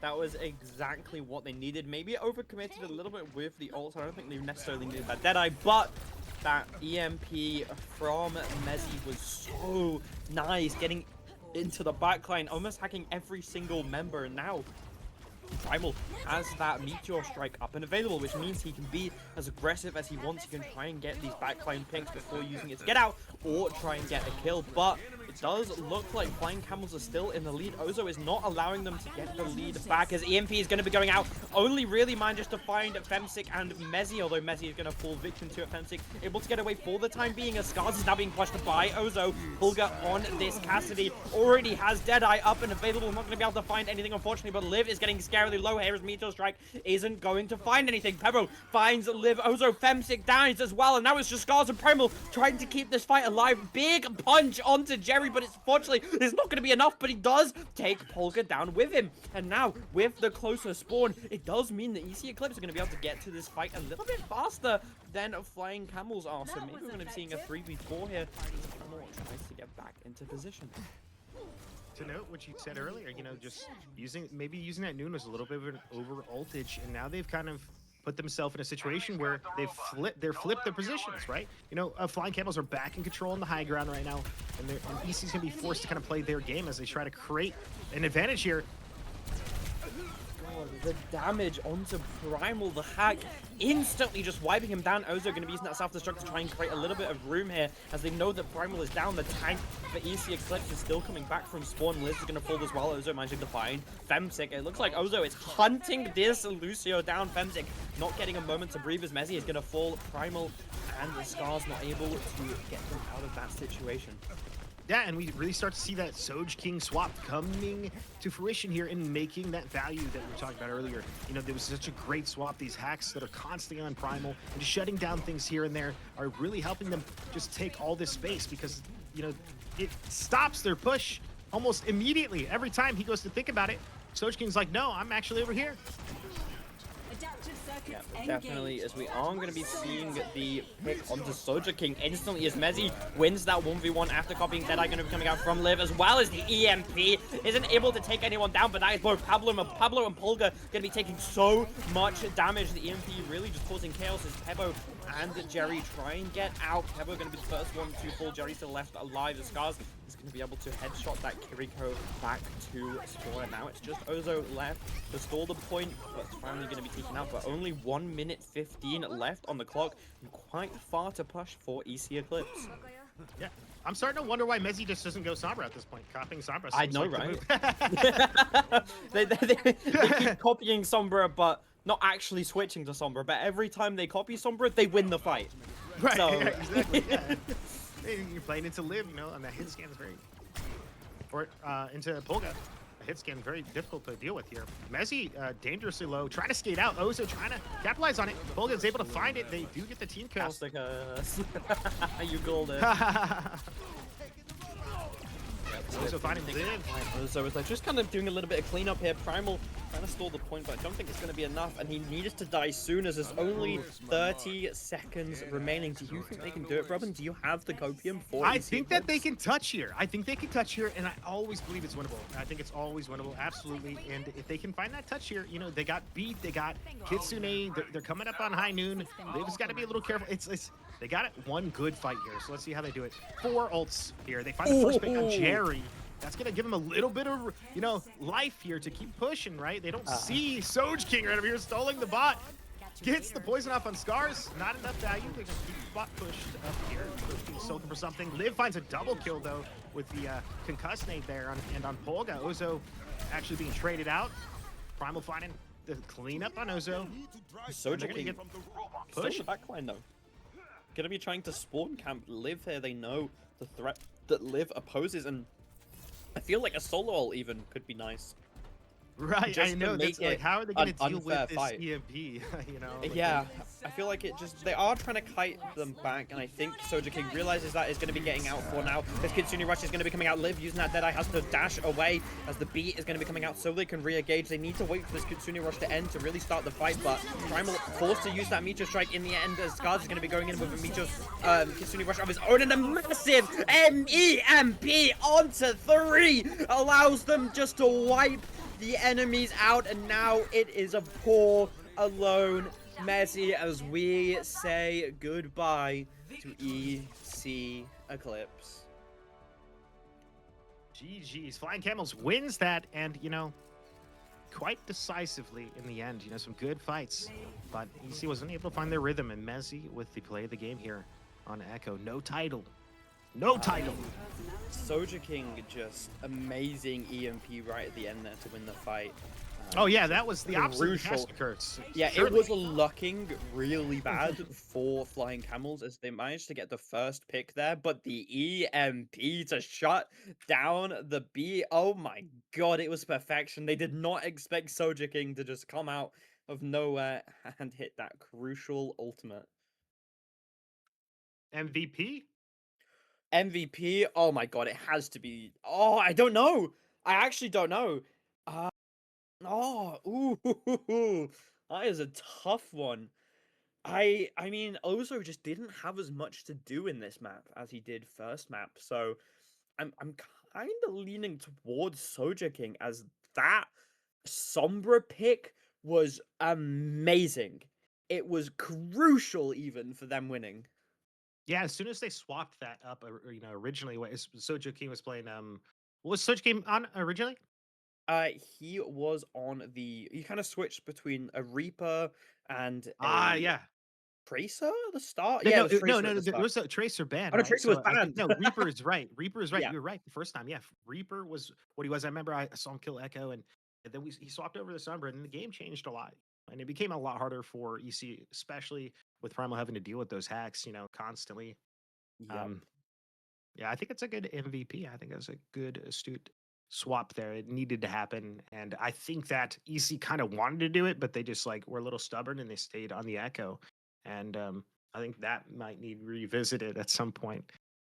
Yep. Coming up next, though, we have Blitz versus Miss Jackson and DCC versus Flying Camel. So don't go anywhere. Short 8-minute break as we get everyone in lobby. But for now, bye bye.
Hello, everybody. Welcome back to match 3 DCC versus Flying Camels. And over on the other side of the bracket, Blitz did decide to FF, so that does mean that your winners are going to be Miss Jackson over on that side. They're going to be moving on to tomorrow. Blitz out of the tournament. And we also did say goodbye to Zero Fluffs given on the other side of the bracket, unfortunately. So big GG's to both them. And um why is my brain's died? Who was Flying Camels You got me. against? 1 second here. It's easy I got Eclipse. information. It's Yeah. yeah, it's Eclipse. It's Eclipse. Yeah. Thank Yep. you, studio producers. Appreciate that. Yep, and I would like can we take a little look at these rosters? Because I don't think we've actually seen Look, DCC being playing before. So right. So DCC, you're gonna have UKK on the tank, and then you're on Spot and Core as the DPS. Cardi and Nada gonna be playing the support lineup for DCC. Flying Camel's gonna have Ozo again, the fearless Ozo. We saw that dominant gameplay come out of him. There we got Polga, very good hit scan player. Quasar on it's DPS. Soja King. Yep, Oh, that was Soja the King. Yeah, MVP yeah, from there we last go. time. Yep, We got to look at that live update, guys. There's Soja King playing actually the DPS there for Flying Camels. That sounds right. And SW on the support. Pebo. Jerry. Yeah. That's there we go. Now the names look a little bit better. Jerry gonna be on the last not last but least, but the support there for Flying Camels. And Li Jiang Tower. I think we're ready for potentially some bans here unless you're ready, unless you want to talk about this. Yeah. yep. It does look like we're gonna be seeing the same boring bands on Lijiang Tower. Always the Diva Lucio, which is very unfortunate for me as I love watching both of these characters play. And again, Lucio on this map is so fun. There are so many really nice boop places, some nice rollouts, ways to speed your team to the point, but unfortunately, yet again, I'm not going to be seeing him. Right, a little bit different though. I think they've made it maybe traded places. I think Diva was on the right side and Lucio was on the left side. Maybe. So the only real change here is just the way that they're orientated. But you're right. Those Lucio rollouts are like peak Lucio gameplay. Very difficult to execute sometimes just to get the perfect opener. And then not being able to see any Diva play. You're not gonna be able to see anything, like any big eats from the Matrix and all the things that Diva offers as she leads the charge in a lot of these pushes. Yeah, I Um, feel like Diva is just so good counter dive as well as being dive. Like she just works with the Tracer and the Genji to run in on their enemy backline. And the same for when they're trying to run down your backline, she can really easily peel back and help the supports get out of the sticky situation that they're in. But that's not what we're going to be seeing. So definitely probably going to be seeing a Tracer duel, right? yeah, I mean, we can anticipate a Tracer duel. I mean, why wouldn't there be? I mean, if you don't play Tracer here, good luck. good, good luck. Yep, that is very fair. Tracer is just so prominent in the meta. Always has been, always will be, I feel. Yeah, I The think arguably, right, like one of the highest, like kind of skill ceiling things when you think about the mobility of like the best tracers and the way they can control blinks and manipulate their positioning and get out so much value before they recall. It almost sometimes the fight's over as that moment happens, it finds and confirms those kills. A lot of team kills happen, but we've seen some tracer gameplay that's been quite phenomenal here. Soja King pulls out a pretty good tracer, and we've seen some other good tracer gameplay today. I think was it Skunga? yeah, Skunga from Zero Recall, right? Super good tracer currently in this tournament. yep. And I mean, probably going to be seeing some more here. I would like to see a little bit of a change up. Although, let's be honest, it's going to be the Tracer duels, the Brigitte duels to try and stop the Tracer with the carry, And the classic. The only thing that I'm kind of waiting for is what tanks we're going to be seeing because we've seen Domina do so well. You could maybe play like a ball here and start diving with the Tracer. Same with the Monkey, and maybe for the anti-dive, maybe like an Orisa or a Ram if you want to control the tempo of the fight. Just so many options that work with these team comps. Right. I mean, we've even seen Hazard as a tank, played here. I mean, the very versatile tank with high armor and HP, some good mobility. The perks are kind of the shining example on good hazards. Like whenever you're in the air, you get extra regen, and it really changes up, how everything is. We talked about this a lot earlier in the tournament, how the responsibilities of a tank and how valuable their decisions are, and how much like the weight of the team is usually on these tanks, like in terms of orienting direction, setting up kills, just so that they can have this like sort of collapse or have Tracer be able to have that breathing room on the edges of the map while they're pushing in. So we will see here just in a second what they're going to be picking as we head into Yeah, Lijiang Tower. I really feel like the tempo of the fight is just controlled by both the tanks and the supports. Obviously, DPS, they're there to get picked. That is kind of their main role. And obviously, if you get a pick, the tempo is going to be in your court. But I feel like the cooldowns on both the tanks and the supports are the ones that you need to use to push your tempo, try and make it go as far as possible. And sometimes when you've used your cooldowns, you then have to kite out, wait for the enemy team, because now it's the enemy team's turn to start pushing in with their cooldowns. There's not really much you can do if you get a little bit too over aggressive there, which we saw a lot from Zero Fluffs in the first round, where they would start pushing in when it was the enemy team's turn to play. And it just didn't really end up well. So we'll see how these two teams deal with it. Obviously, with a Lucio out of there, it's a little bit different tempo wise. We are going to be seeing a Juno for the side of DCC. That character is such a big tempo pusher. Talking about it, that E is so much movement speed, but on such a long Round one. cooldown that Capture if you the are not objective. using it correctly, it can cost you so much. Right. Both TPs used early here, so they used it to get out of the spawn a little bit quicker. Flying Camel's coming here really tight. They're going to push up here with the Domina. Not the, this is a little stack push. They're going to kind of have to all go in at once. We'll see how they kind of develop this. Looks like Polga's going to elect to shift over. They're going to reorient their direction. They don't want to take that fight. They could tell that it really wasn't the direction they should go, that they were probably going to get booped, or not booped, but, just kind of clumped up there and take a lot of AoE damage. Maga charges in, finds a big stomp my on God. Polga. The cleanses go out. Ozo is able to trade with Maga. Or a tank for DPS here, looking a little bit better for Flying Camels right now.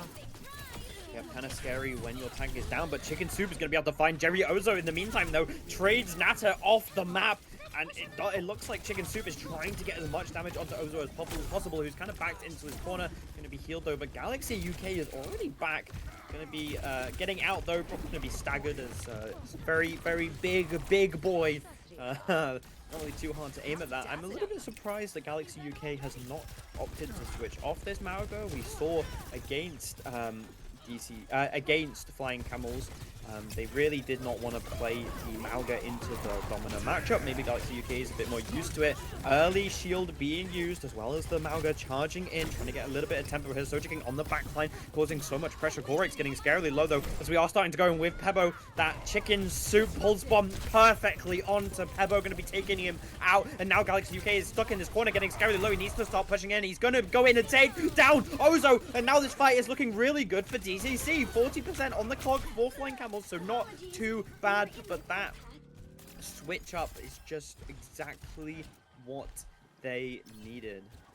Right, aside from Maga being, maybe a little bit stubborn there, I think Maga had some good value early in that first fight, and he didn't want to swap off it just quite yet. He wants to utilize these charges. He wants to initiate. He wants to stomp on this mid to back line here. As you see him charging in there, getting booped back a little bit, taking a stun. OC goes out, though, for Polga. He finds 1, 2, and Soja King on the flank there finds Corex as well, and that's going to be a team kill. 3 times Light him my up. lady. Olga popping off. A bit of a nice pulse bomb as well from Soja King. I don't think that is a too much overuse, right? Because Trace is going to be getting that pulse bomb pretty fast, right, Broman? Right, you almost can't use it fast enough. If you're playing a good Tracer and you've got the momentum as OC's coming off from the high ground, Korax looking for shots here, trying to find some value, connect on any targets here. He's getting kited around by Soja King. Soja King recalls, trying to win that 1v1 duel. Disruptor goes out, Ozo finds Galaxy, Yucko, and Magus down. And Soja King, they trade. Ozo's getting the better trades out of these flying camels. Kind of just pushing them back here, taking that commanding lead with 80% on the objective. And there's going to be one touch here. It's going to be very tough for them. They're going to have Rally, maybe Cage. They're going to have a Pulse Bomb. We'll see how they kind of use this order of abilities. Yeah, I mean, we just know how good Ozo is on this Domina, as Nada going to be going in with this Rally, as Cage is going to be coming out from Galaxy UK. Going to be using Pebo's Rally as well to be able to get away from that Cage. Destroyed almost instantly. Chicken Soup already forced to recall, as Ozo is just pushing UK, putting the pressure onto Galaxy. Going to be able to find Nathos. Galaxy UK is going into the backline. A desperate move to try and make something happen, but it doesn't matter as Pebo falls to victory. Wow, yeah, commanding victory from Flying Camels there too, you know, and it sucks because, you know, Galaxy maybe a little stubborn on the Maga pick there. I think he really wanted to make it work, and, you know, unfortunately these exchanges happen so fast. If you're just not ready to make that swap, you know, sometimes it can put you in a position like they found themselves here today. Yep, and now moving on to the tower, see if there's any switch-ups happening. It does look like Korix going off that Soldier and on to the Emery instead. What people say is the better DPS pick. Little bit less mobility, but that ultimate is just so much more powerful. Galaxy UK going onto the ball as well. They really want to go for this aggressive dive comp. Nata switching off the Brigitte as well. The Wu Yang to help this dive. So much damage coming out from this core. If they can just pick a target, they'll all be dying. The entirety of Flying Camels is going to be rotating on to a White Room. They want to take these close range fights. They have the Domina, they have the Brigitte, two very nice picks. Galaxy UK going to be found out pretty early, going to be missing that charge off the map. Pebo narrowly avoiding the depths right there, as Soja King needs to get his health up a little bit. Nata trying to get some poke in from the backline. The Wu Yang obviously puts out so much damage, instantly forces Soja King to recall away, but it's currently Flying Camels who have control of the point. Galaxy UK trying to disrupt the backline, but it doesn't matter as Chicken Soup falls off the map. Pebo going to be taking out Galaxy UK. Cardi finds Pebo, a little bit of revenge there, but it's a 4v3, and the rest of DCC members are forced to back away. That's going to be an early cap for Flying Camels. Not a lot of exchange there in terms of, like, any abilities, but Nada finds a nice little kill on Polga to put him down one here. Now let's see how fast they can act to capitalize on this. DCC rolling in on the ball, gets booped back, though. Not able to find value, and he goes down, so any advantage that they might have had is gone. Chicken Soup looking for something here, but can't really connect these targets. This Domina shield is too big. That barrier is too strong. It's going to force them back, as I think they're going to have to try to reset here and wait for Galaxy. This is going to continue to look worse and worse. Korax goes down. No Emre. Low DPS for DCC as they bully Galaxy across this map. Jerry finds Chicken Soup. And yeah, Flying Camels taking a strong lead here. Not committing a whole lot. No ult charge even for DCC right now. As the pulse goes off for Soja King, doesn't really find anything, but he does find time and space, right? Using that pulse is good. And using it off cooldown, making this team wait, make them play their game. Big little whip on the Galaxy there. Big little whip. Pebo finds on there to push him off the point. Oh my god, Polga instantly getting the pick. Kutsuni Rush is going to be coming out. They want to push this advantage. They know that if they win this fight, it puts DCC at such a bad position. But Chicken Soup has been able to find Pebo with that pulse bomb, but they're still just using this Kitsune Rush to force the members of DCC back. And now it's just Galaxy UK and Naga trying to keep alive. Cardi going to be able to trade out Polga, though, on the way out, which means that they can take this 4v3 right now, as Pebo is still coming back from spawn. Rally up and available, though, as Chicken Soup is going to be looking for something on this point. Going to be diving in with Forex, so there's now a switch onto the Genjin. Kitsune Rush coming out. Pebo using that rally in response. Chicken Soup getting scary low, has to use that recall, as we're just seeing a little bit of spin time right now, as Ozo finds Cardi out of nowhere. This OC from Polga not really getting as much value as they want, but does force them into Ozo's hands exactly where he wants them, just forcing you to hug close to this Domino who can just put so much damage out. Nata and Jerry are going to be able to trade their lives, but I think that kind of works in the favor of Flying Camels, as now they are stuck as Galaxy UK falls and map 1 goes to Flying Camels.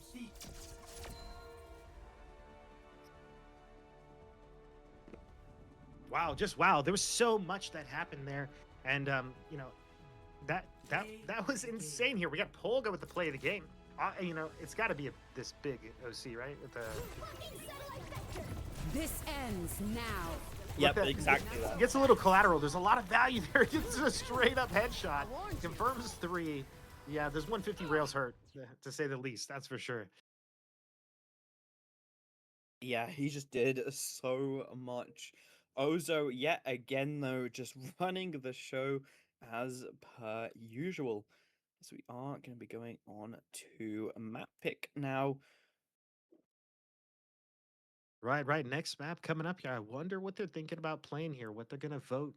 We're going from control to push, right? So the choices are going to be between Runasapi, Esperanza, and Coliseum. We haven't seen any Coliseum, I don't think yet. Esperanza a little bit, Runasapi a little bit early on. Um, but the map bans are going to be really important here. Let's see if DCC has what it takes to kind of bring this match back in their favor as they do drop that first round. Yep. And it is going to be going to, yet again, a Runasapi, Esperanza, or Coliseum. And we haven't actually seen Coliseum yet, but I think that map works out really well for the kind of comp that DCC is going for. Right. Actually, 100%. Yeah, with the ball there, Domina's just really good overall. It's like playing a Sigma. Sigma is like that balance tank. I guess it's similar to Orisa in the way that there's just so much value in whatever that tank does. Domina's gonna always be difficult to face. I think on any map at this point, once you really learn the ins and outs of that character. But I think it will favor DCC a little bit more if we did see some Colossia today. Yep. Unfortunately, we are going to be seeing another Runa Sappy yet again. Kind of getting used to this map by now. It was a nice break because we did go to Esperanza twice before going back to Runa Sappy, but it is where we're heading again as we are now just waiting for the bands. Right.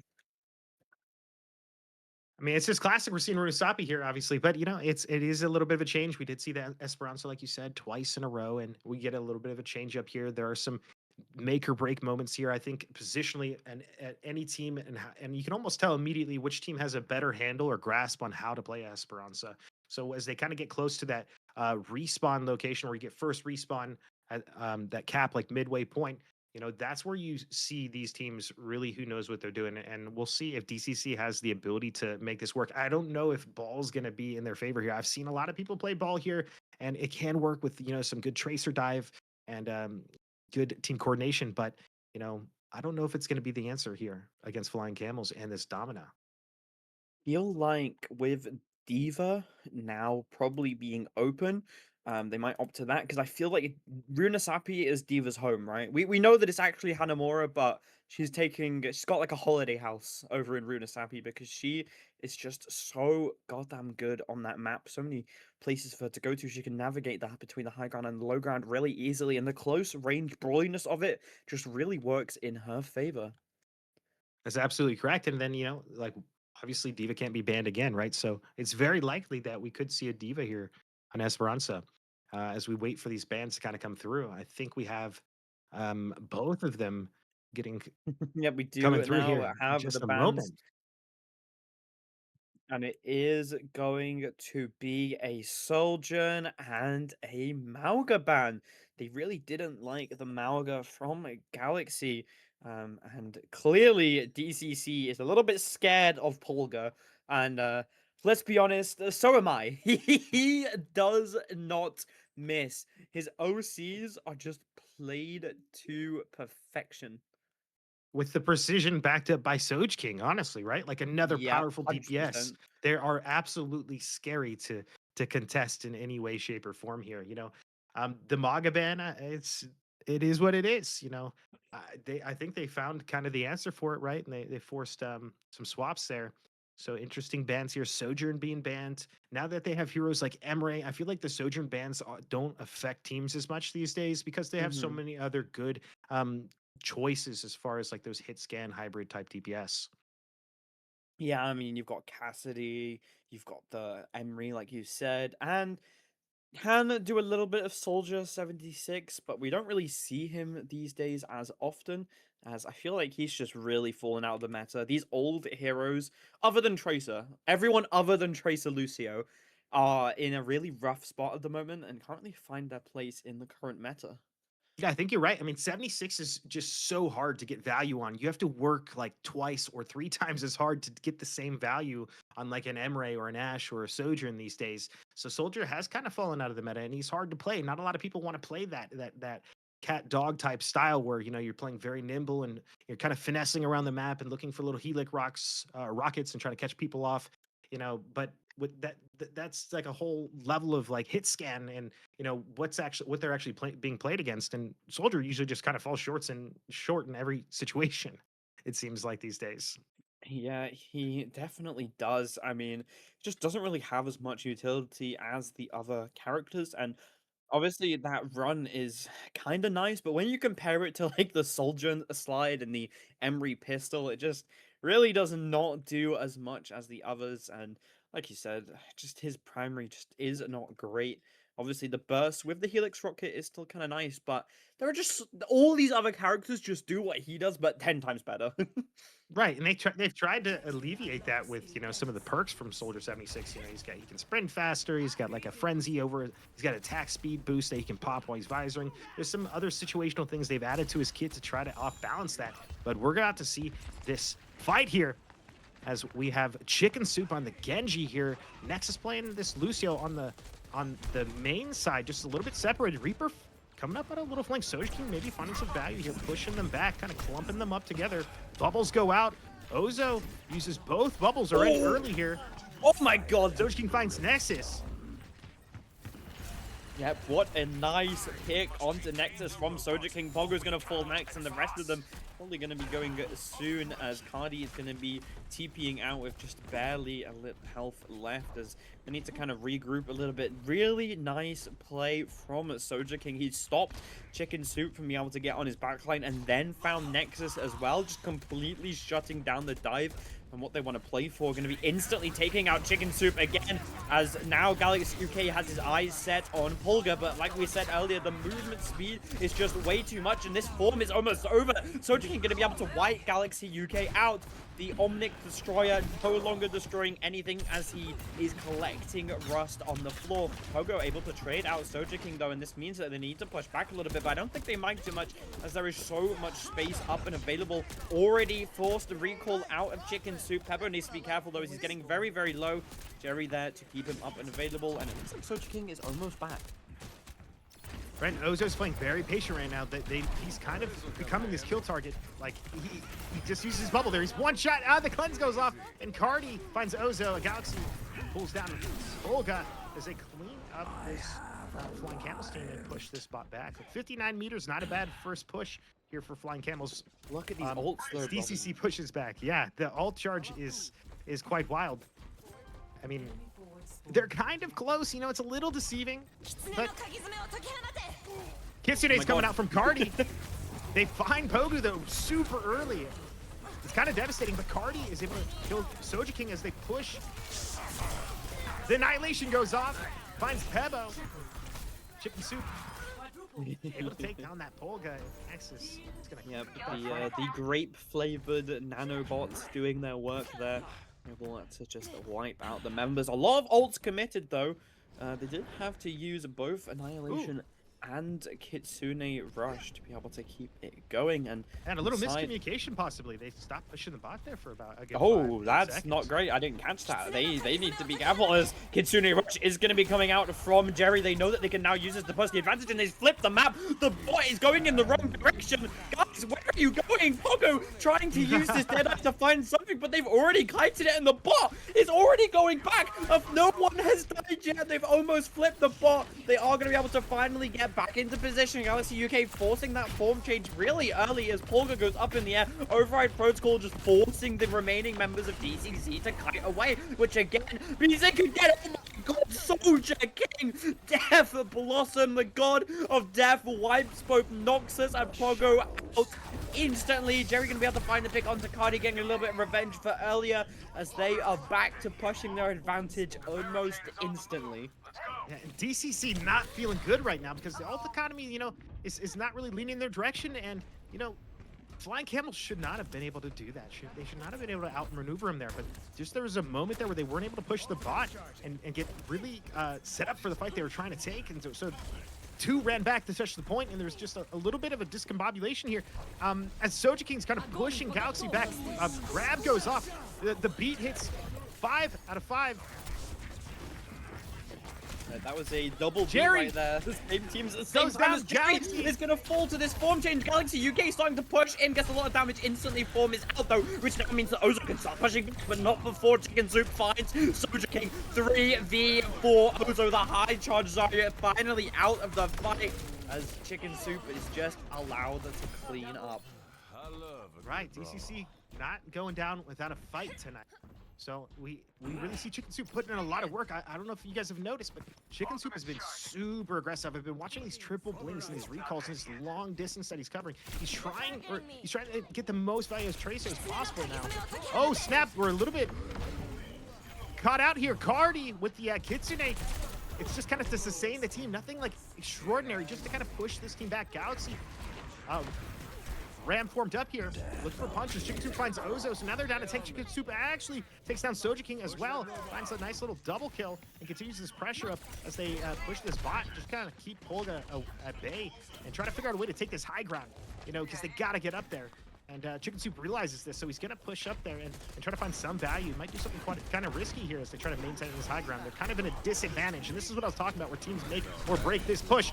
As Ramform goes off, Cardi finds Pebo, though. The fade comes up from Sochi, but it's not enough. Cleanse goes through, Pogu finds the headshot, takes him out. It's just Ozo. Ozo gets smashed down, no bubbles, nothing left. Jerry trying the best to just hold there. Looks like yeah, I mean, it looks like DCC have finally found their footing. The momentum is now on their side as they, yet again, did not have to use a single ultimate to win that fight. The Kitsune rush from before was so nice to force them to cut it. As Override Protocol is going to be coming out as well as Jerry's Kitsune rush, as not Flying Camels do not want to allow them to get any more space. Galaxy UK going to be the first to fall, followed by Pogo as Polga is just wiping them out with this Override Protocol, and it means that Nexus and Chicken Soup just need to run away, which again is so unfortunate as they are not able to get the lead at all. DCC is still on the back foot. Yeah, and all whilst that is happening, Flying Camels is kind of zoning out Chicken Soup right now, you know. Just trying to find that angle, and they've been able to play perfectly around this, and they're back in this critical position where I'm saying these teams have to figure out a way to get past this little hump, this little bend in the map. And Galaxy goes with Annihilation. Kiri Cleanse goes off. Noon. Where's this Noon at? I can't even see it. Yeah, I don't really know where Poco is. Maybe it was just to get a reload off, I guess. Yeah, I don't know, that Annihilation though was so nice. It split Jerry and Pebo away from the core team, which just allowed them to surgically take down Soja King and Polga. Exactly, it was a good split. You know, so many cooldowns were used immediately upon that to just keep them alive. Ozo getting caught out here a little bit. Bubble goes off both bubbles. They find the pulse, but not before Blossom behind that, and Pagu finds the headshot, shuts it absolutely down. Soja King on respawn now, as they have to just regroup and reset immediately because they're not going to contest this for a little bit of time, and it's getting close to that 87 meters that Flying Camels has already pushed, and they're beyond this almost point of no, like this, they're almost pushed that past that bend. This is the hardest part where they convert this lead quite potentially here. This comes down to the last touch here. Beat comes through, hits 4 out of 5 players for Flying Camel here. Ozo, DCC responding with their own beat. Rav goes out. Galaxy finds Jerry. Ozo is able to get the trade on Jerry. Just trading both supports here. Pogo finds Polga, Pebo, and Cardi. And these bubbles are being used like crazy. Can they stop this?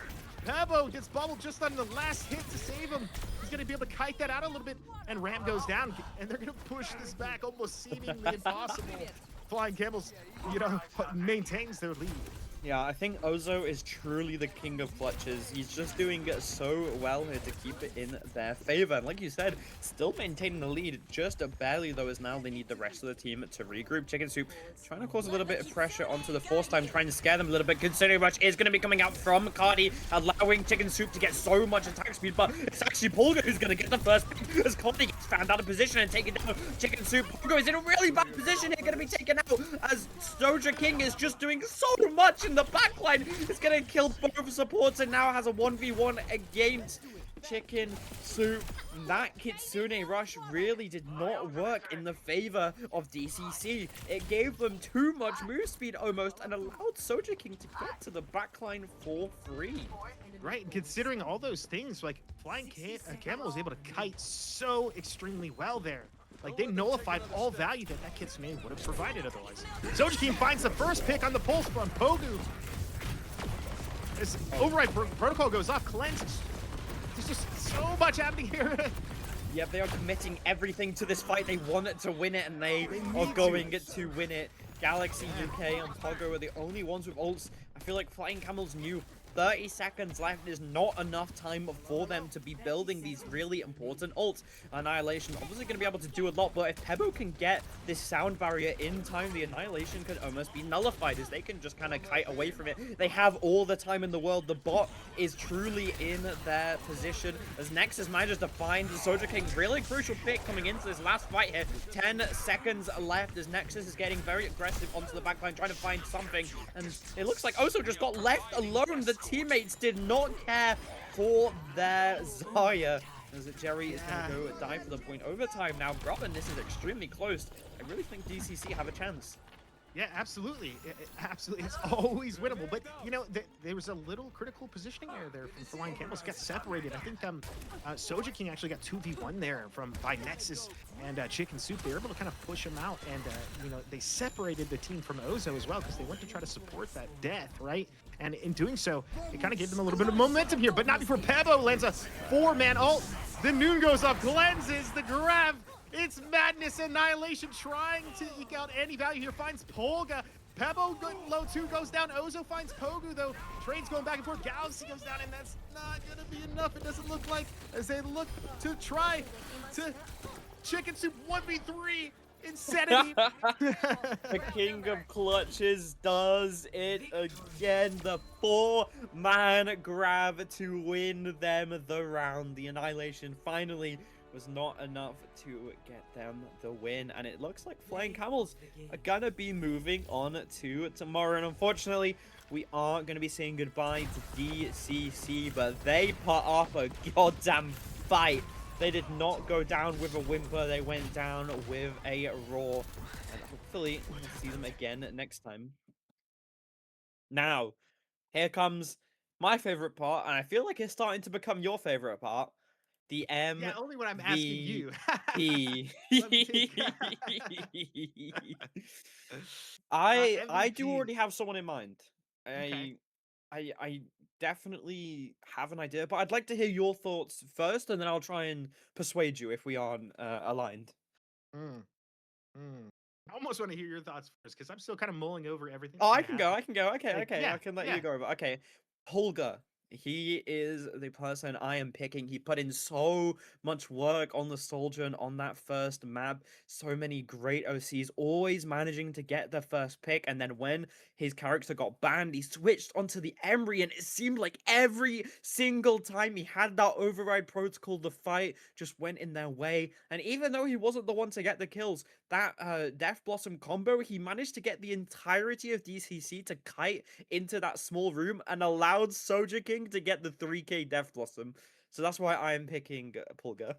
Right. It's like you read my mind because I'm sitting here thinking Soja King, because you have to think about the highlights of what Tracer actually does. A very good Tracer should never be underrated. You know, the amount of Mhm. space and just the way that Tracers can kind of pick and pull apart teams and make things happen. Sometimes even that aren't in his own favor, right? But is able to come back really quick because Tracer has a lot of high uptime always in that fight. For me, I think it's gonna have to be Soja King. I saw a lot Okay. of phenomenal Tracer play, and I'm a sucker for Soja play for sure, or Tracer gameplay. I know it's That's very fair. intense, very fast. I guess we just call it a DPS MVP here. So As Polka both and Pulga and Soja King, my MVP. Sage King. I didn't realize we were playing Valorant here, and Oh yeah, Soja King is definitely not a healer. I'll gotta get tell my you that eyes much. checked. There's He's a jet, if anything. Maybe Neon actually. I believe Neon fits his playstyle a bit more. But that is going to be the end of our lower bracket, as now we have the truly exciting matches, the teams that have not lost a single map. We have coming up next, it is going to be the GOATs, the Legends, Skill Issue versus Quiz Esports, and that will be in about 10 minutes time. Super exciting match. Definitely want to stick around for this one, but for now,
Hello, everybody. Welcome back to Infinite Madness, and we have an exciting match for you here today. It is going to be our semi-finals upper bracket match, Skill Issue versus Quiz Esports. Both teams currently undefeated, but one of those teams are going to be moving down to the low bracket. But let's take a look at these rosters, shall we, Robin?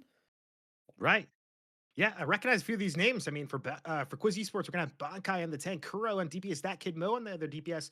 For both sports, gonna be Raymond and VK Khaled or V Khaled. For Skillish, you can have Gaspard, Maro, B Games, Dolkin, Otakwa on the support, and Poussin Rouge for these teams here today. And I believe that bans are already in. Yep, we do have both our bans. It is going to be a Jetpack Cat ban from Quiz Esports and a Sim ban in response. I am so happy that we finally get to see Lucio and Diva on Lee Zhong Tower. Although, to be honest, they're probably not going to play Diva if I'm being so for real. But Sim ban, very, very important. It does stop those early TPs and those TP plays straight onto point. Jetpack Cat, however, a little bit less common, but maybe they have been doing their research and they know the skill issue likes to run it. And as I said during one of our earlier games, the Zero Fluff game, in fact, I really like seeing Jetpack Cat in this organized play. Right. Yeah, and we've seen Jetpack Cat kind of rule the air with their claws, and it's been quite the deadly hero in some of these matchups. So the ban kind of makes sense, not seeing the sim ban it makes sense too. No TP is going to come out here, and we haven't really seen anybody stick sim too long. Maybe on the next map potentially, not so much on this map. But I know that Symmetra is very strong here. I'm surprised that teams haven't kind of played her into the point objectively with the turrets and kind of set up. But that's definitely not going to happen on this map. That's for sure. Yeah, there is one team comp here that stands out to me a little bit more than the other. You cannot see it yet. We have the privilege of getting a little bit of early information, but it is a Diva, Soljan, Tracer, Lucio, and Juno at the moment, but I believe that's just for the TP out, the speed out of spawn. Going to be switching over to the Kiriko. Over on the other hand, we have Gaspard on the Zarya, which may be a little bit of a trouble for Bankai, as it's just so much damage pumped into that Diva. Koro, though, going to be able to get the first pick onto Mabro Games. That is such a crucial pick onto the DPS. This really stops the push of skill issue, as Koro, though, needs to be careful. It's getting Scary Low is going to use that stairs to keep themselves alive for the time being, but this Zarya is so high charge. Gaspard going to be able to do whatever they want, and Bankai needs to be careful as point is about to unlock. Suzu already coming out from Khaled, as that Kidmo and Khaled are going to be able to get a double kill. Kidmo on the flank finds Dolkin. Khaled getting the trade onto Opera, which is exactly what you like to see, but they are going to be starting to cap point. I'm surprised they aren't just getting these cleanup picks fast as this Zarya. Gaspard needs to die. He has so much charge, and we're seeing almost one-shotting Kuro. It's kind of scary, but it is going to be Quiz Esports to take the first cap. Right, Gasper came out there strong, stayed alive that entire throughout all those engagements. Almost has grab even right here. So he was kind of the thorn in the side there. He's getting a lot of value on Zarya, making it kind of work there. Both teams kind of clash very quickly, as they're going to do again here with that speed. They're going to push up with that rail on these angles. They're just running it down to the point. OC comes out from Kuro. Look for shots. Both DPS critical right now. Trying to connect. Finds a little bit of one on Dolkin there, but the sustain is too real. Reaper in trouble though. And Quiz Esports going to be able to get that first pick, and that's going to slow down this momentum a lot. They're going to try to reverse it in here and push, but not before Otakwa actually picks up that kid. Mo as grab comes out early before they even have a chance to even get feed. Still didn't have 99% charge, and they're going to just push down this point. Let's kind of cap this, clean this up very quickly. That solo grab onto Raymond was so mean. Koro, though, coming back, finding a pick onto Passion Rouge. Sorry, getting a pick onto Passion Rouge from the dead. Coming back from the grave, 52%. I don't think Quiz Esports are going to be too mad about that. Gaspard had to use that grab to win the fight, whereas only OC was used trade 1-for-1 Mara Games switching onto the Mei, which you haven't actually seen yet this tournament. I personally really like the Mei, but I really like her in more of, I mean, I guess this is a brawl comp. Kitsune Rush is going to be coming out from Otkovo. I'm not too sure where they're going though, as it's a little bit too early and they are not there, but Raymond is going to be taken out. Continuing rush from Valid is going to be keeping them alive for the time being as the OC is just wiping through Bankai. D-Max, Baby Diva going to be taken out as well. And Quiz Esports are just on the back foot. They did manage to cap the point though, so the fight wasn't really too bad for them. They may have lost it, but they did gain about 17%. Yeah, I mean, skill issue they did not expect that flip. You know, that Kitsune didn't get a whole lot of value. It was just really push deep in there and find that value because they want to get Zarya up here. They want to be where they are right now. This is where they wanted to be like 20 seconds ago. Unfortunately for them, you know, it's 67% for Quiz Esports as they kind of look to exchange some cooldowns here. May's walking through that Kid Mo. Walls go out for both teams. Bubbles being exchanged here. High charge Gaspard. May, that Kid Mo using a lot of cooldowns to stay alive. Overclock comes out from Kuro, trying to connect these. Diva bomb out. Gaspard finds the first kill on Bankai. Beat comes out, hits 4 out of 4 targets for a skill issue. And Gaspard's going to just keep walking this down with super high energy as they look to clean this up. That Kid Mo going down, no cooldowns to respond. Raymond gets out with this by the skin of his teeth. No! And he gets lasered down by Dolkin. Caster, Kirsten it's your turn. immediately. Yeah. I believe it was actually Bankai yesterday that we were seeing that kept dying because of the aggressive Diva bomb plays. Going into that Baby Diva form, and the other team just capitalizes on it and takes them out. Oh. Grav is going to be coming out. It finds 4. Beat as well, just to keep them alive. Maywall as well, keeping them up. Horrid gets taken down in the thing. But Gaspard, a bit out of position there, is going to be traded for Bankai, though, as they are playing this perfectly. The supports just allowing Gaspard to do whatever he wants. He is having the time of his life on this Zarya. A lot of ults on the side of skill issue, as I don't think they're really too scared coming into this. I don't think Quiz Esports even really have a touch here. Kitsune Rush is going to be coming out to try and stop it as Dolkin takes Corey down. Kitsune Rush going to be cancelled as Raymond does not get the touch, and that is going to be round 1 going to skill issue. Right, we finally that counter pick, that tank differential kind of coming into play. Your skill issue able to actually utilize Gaspard's energy in a really good way and keep him high charged, and they just kind of didn't stop pressing W. They never got scared. They just kept matching that energy, and they were able to just drive it all the way home. And I don't think Quiz Esports was ready for that kind of aggression, even though I think arguably Quiz Esports had a pretty solid comp there. You know, obviously going to be down a little bit playing against the Zarya into the Diva. We know that. You know, maybe we're going to even see a swap up here of that, and it might even invert. So let's see how this kind of goes in the next map. Yeah, really funny that we are just seeing the invert here. As Bankai is now on the Zarya. Gaspard going over to the Diva. Maybe going to be regretting that decision a little bit as Bankai starting already putting so much pressure in. But Dolkin is actually the one that's going to find the first pick as Koro goes down. And oh my god, what amazing pick. Kidmo getting scared. Love has to use that fake to get out. Is still alive for the time being, but not for long as skill issue are just dismantling Quiz Esports. And they are going to get first cap. Right, looking absolutely dominant there. Finding, you know, Dolkin finding like 3 confirms there. You know, they're really playing at another level here. As Quiz Esports try to walk around, they're going to just try to get to the point immediately. They're all very clumped up here. Diva on Diva now action. Gaspard no longer playing, or Bankai no longer on that Zarya. Diva's exchanging matrices here, kind of getting whittled down. We see big cooldowns. As Gaspard just kind of being a thorn in the side here. VK Khaled finds the first pick. Dolkin goes down.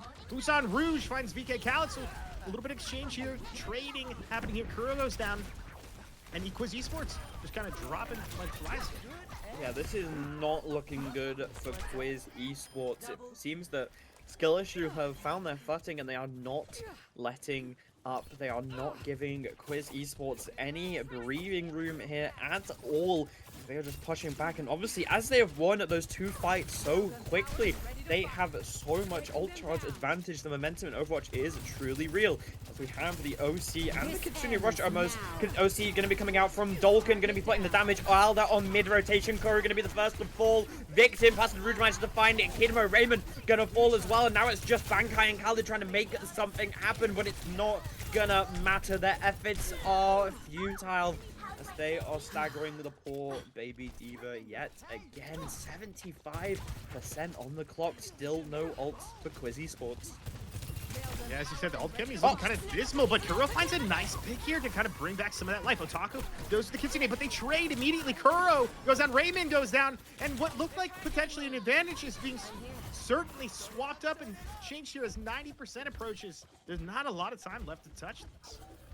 Yeah, that Kitsune rush was so nice. Dolken falling at the start. They knew they had a disadvantage and they had to use something, and they decided to use the ult, but finally they're going to be able to get the rotate. Not without Koro falling, though, as they're going to be going with the beat and the Kitsune rush. Desperate attempt to keep everyone alive, but no one is dying. Kidmo manages to find it. Dolkin trades out for Roman, even though this is not looking good. This might be over. Pulse bomb sticks straight onto Bankai. Self-destruct is going to be coming out. They are going to be able to get the remake for now. Very, very low OC going to be used from Koro, but Koro has just been falling victim every single time.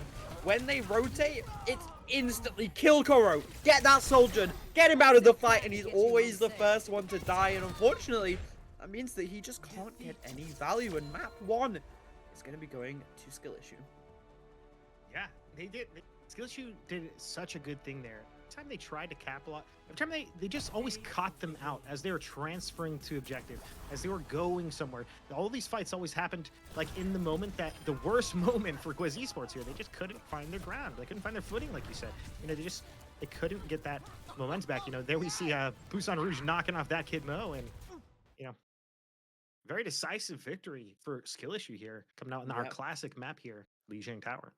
Really nice, and as I said, I'm just so happy to see Lucio finally allowed through onto Lijiang, as we saw there.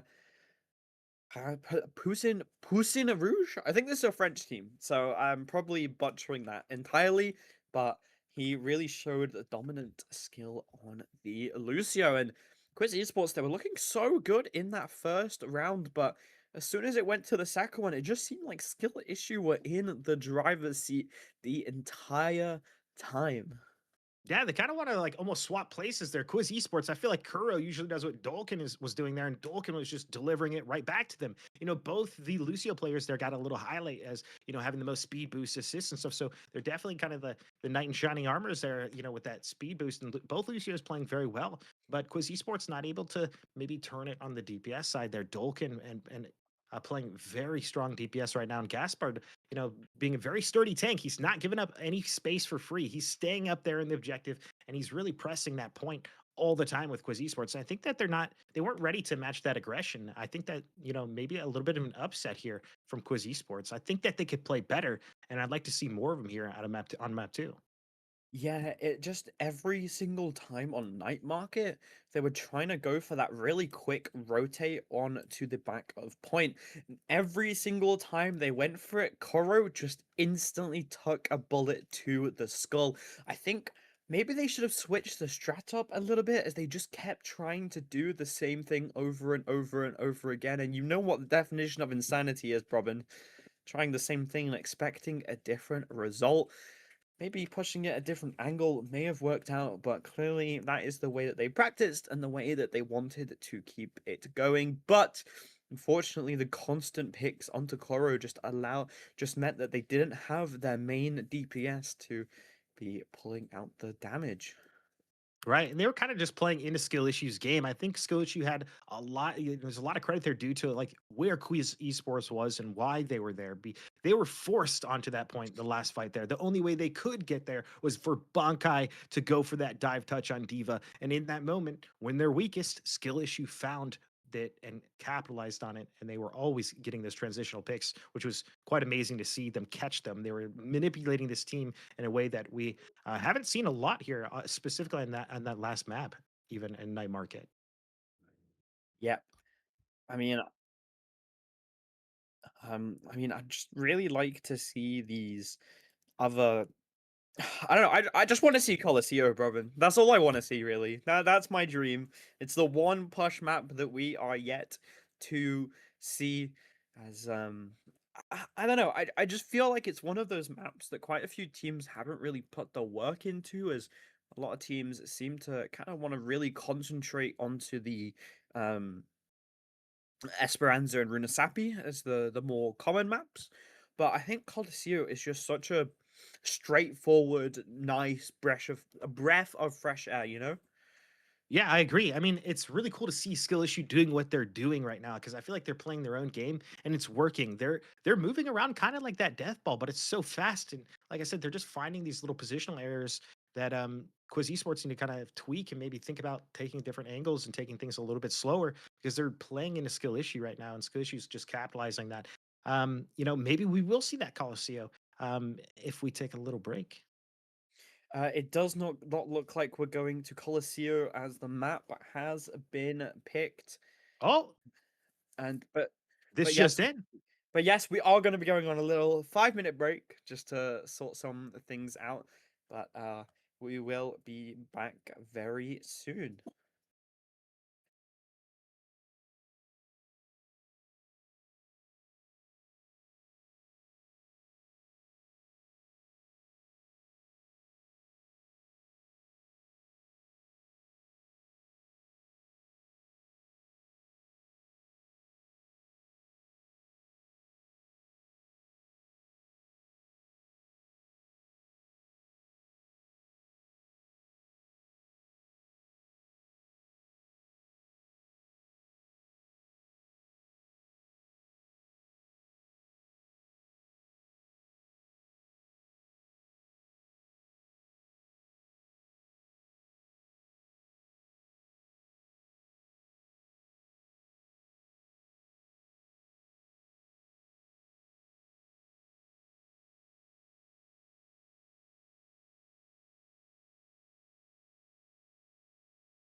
Welcome back. We are going to be heading over to Runa Sapi once again. Malga and Sojourn out of the game. How do you feel about this, Broman? Well, I think one of them makes a lot of sense here with Quiz Esports banning the Sojourn, of course, Dolkin kind of running rampant like a beast not on a leash here. So they're gonna try to counteract that by banning, their soldier. Not We'll see how they kind of deal with that, skill issue. Maybe we'll see the Emre or an Ash or just any other little hit scan that comes out there. And definitely not soldier, right? Like I'm not gonna cast or curse that countercast that one. Yeah, definitely not soldier, right? Right, guys? Right, guys? Right. My, Right? and I'd be then very surprised if there's a soldier. Soldier, sorry. what's the I'd also be difference? very. It's like if I see a Junkrat, you know? Yeah, Very, I mean very. Junkrat's scary, man. I put some Junkrat, respect I on feel like Junkrat. there are some ranked players that are just insane on Junkrat, and it is terrifying. Yeah, You just few and get far one between. shot It from the takes sky. Yeah, Yeah, it is scary. yep. We are on Runa Sapi once again. I might need to start calling this place home as we seem to visit here often, right? I agree that we should call it home. We're back home in It's Runasapi. very nice. It's a very It's very pretty nice here. place. The sunny day. Yeah, It's always sunny in Runasapi. is indeed. We're going to be going in the Diva 1v1 yet again. Extremely similar team. In fact, exactly the same team comps from both teams. We don't really usually see a mirror matchup, but it's definitely happening now. Definitely can tell that we're getting closer to the Pro Series as all they seem to do is mirror match. Is a game of meta after all. Koro getting poked down extremely early into the fight. I do really like this Diva positioning up here of Bankai and Gaspar. Just kind of waiting for the other one to get a little bit too aggressive, push in a little bit too far, as now it's going to be I was going to be Gaspar diving in, not going to be able to get enough damage as they can kite away in time, but Raymond was not able to get away as Dolkin is going to get the kill onto him, but that does mean that they are able to de-meg Gaspard in return, and if they can get this pick, which they actually managed to get the pick onto Dolkin, and Gaspard is finally going to fall, but not before Bankai gets de-megged, and this back and forth has led to a 2v1. As Raymond is already back from the dead, and that's going to be a fight win for Quiz Esports, coming out strong. Yeah, a surprising victory there, really, because it looked like skill issue was kind of at an advantage there. I mean, they were able to get the pick really quick there. Dolkin was finding some of that value on Emery that, on Raymond, just took out the Lucio very early. When he was able to just like sustain and continue the fight, I'm not even really sure where it went wrong. Dolkin. Gaspard went a little bit too far in, got demegged, kind of derailed the momentum that they had maybe. Right, that did happen. Gaspard was a little overly aggressive. As Kuro was found though. Yeah.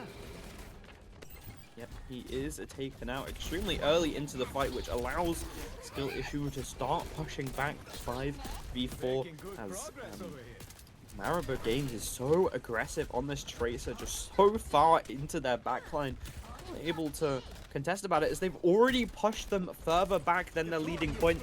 It does look like he is back as Koro manages to get the pick on the Passion Rouge, but Dolkin finds that Kidmo who was on the flank. He manages to get him before he's able to get that recall out. Bankai getting scarily low now. Dolkin be able to find Koro, Raymond getting the trade onto Maribor Games, but Bankai is going to be demegged. Using that self-destruct though to stay in the fight. Mech is going to be coming back at full health. 3 versus 3. The supports versus the DPS and the tank. As it does look like Dolkin is already back in the fight. Quito going to be using that Kitsune Rush to start putting the pressure on. A Skill Issue do not want to give this up. They want to keep using this momentum as Dolkin is able to find Raymond. And that Kidmo missing the Pulse Bomb is going to be doing a little bit of damage to Gaspard, but not enough. That is a very tanky Diva. And here we are yet again here. Skill Issue pushing up one of the hardest bends of this map with Kuro popping the override protocol, trying to get some right clicks, being eaten mostly by Matrix, trying to find some value, just mostly scaring away Skill Issue as they kite them further and further away. Kuro does finally find Dolkin, but not before Maribor trades with Raymond. But Quiz Esports comes out of here and confirms the last 2 kills. They're gonna be able to flip this and push this bot back the other direction. It did take a very long time to start pushing that bot though, as they really wanted to get those confirms, and this just means that Skill Issue are pretty much already back into the fight, and they have so many ultimates here. Override Protocol is going to be coming out from Dolkin. Sound Barrier going to be coming out from both sides just to keep them up and alive, but Koro is getting scarily low. He needs to be careful as Dolkin is putting so much damage into him that right click is going to be able to finish him off. Maribor Games takes down Khaled, and this is not looking good for Quiz Esports. It looks like Bankai and that Kidmo the only ones remaining. That Kidmo just tickling the backline tickling Dolkin as Bankai gets demeked, and this is actually going to be really bad because they're going to be able to stagger Bankai for quite a while here, not allow them to get that met back. They need to kill him quickly, though, as he does actually manage to get it back in time, but Dolkin is going to find him before that happens, and that is a massive stagger. Yeah, this has got to feel devastating for Quiz Esports right now because we're getting into the deeper meat and bones of this map here, and it just becomes so difficult to push this back. You know, they're almost there. Where I'm worried for Quiz Esports. Definitely should be, as it is starting to get really, the lead is so far away from them now. It's really hard to do anything. Kigma and Koro getting scarily low already. Bankai putting in a lot of damage, though, as Raymond is actually the one to get the first pick, trading out the Lucio. But Koro is going to fall to a Dolkin. Raymond finds another kill onto a counter. That is Dolkin, Raymond, sorry, finding both supports for skill issue. Quiz Esports finally back in control, but Gasman is just stalling the cart for so long. I can't believe they let him just sit on the point. They're going to be getting a little bit of revenge here for Bankai. Going to be staggering at Gasmod, but I don't think they really mind too much there, as the rest of the team is going to be pretty much already back. But amazing picks from Raymond really turned the fight around. Yeah, the poetic reversal stagger is happening here as Bankai is trying to take some of the space and assert his dominance as tank, knowing that that Diva is on the way back. You know, Gasper going to be a little bit slow to this fight, but they're going to meet up on this corner and they're going to start exchanging these cooldowns. Matrix is being used early here from Gasper. Tracer's in. That Kidmo looking for some value. Kitsune comes out from Arakawa, and they're trying to find, it looks like Raymond kind of a kill target here. Kills are going to BK Khaled down. That Kidmo finds Dolkin though, and Gasper finds Raymond. Kuro, Busan Rouge traded. Gaspard cleaning up Kuro. It's just back and forth, back and forth. That Kidmo finds Barbo Gangs, and finally Arakawa goes down. But just being Gaspard up to try to, you know, maybe he's got to reset here, right? He just can't feed his mech. Yeah, I gotta get set up here again. I really thought the skill issue had that fight in the bag. It was looking so good. Especially when Koro got shut down, wasn't really able to get as much value as he wanted with the Override Protocol, but they were able to get enough kills to keep it in. But Bankai in a little bit of trouble here. Override Protocol from Dorkland is doing so much damage. Koro able to take him out before he's going to be able to do too much yet, as beats coming out from both sides. Bankai back in the mech. Did he use that self-destruct? Passion Rouge is going to be able to take down Koro. Now it's a 4v4, and it looks like Quiz Esports are running away, tails between their legs. They don't want to take this fight any longer. Yeah, it's a tough place to be here for Quiz Esports, right? Like, I mean, skill issue looking very dominant right now. They're gonna be able to push this bot like so much faster. That's why Bankai's pushing up quick to try to stop that point progress, to do anything to stop this momentum that they've been going here. They need to take this fight, but Marlboro Games gonna have the pulse. You know, they're gonna have the Diva Bomb. Gaspard finds BK Khaled early here, but Bankai loses the mech.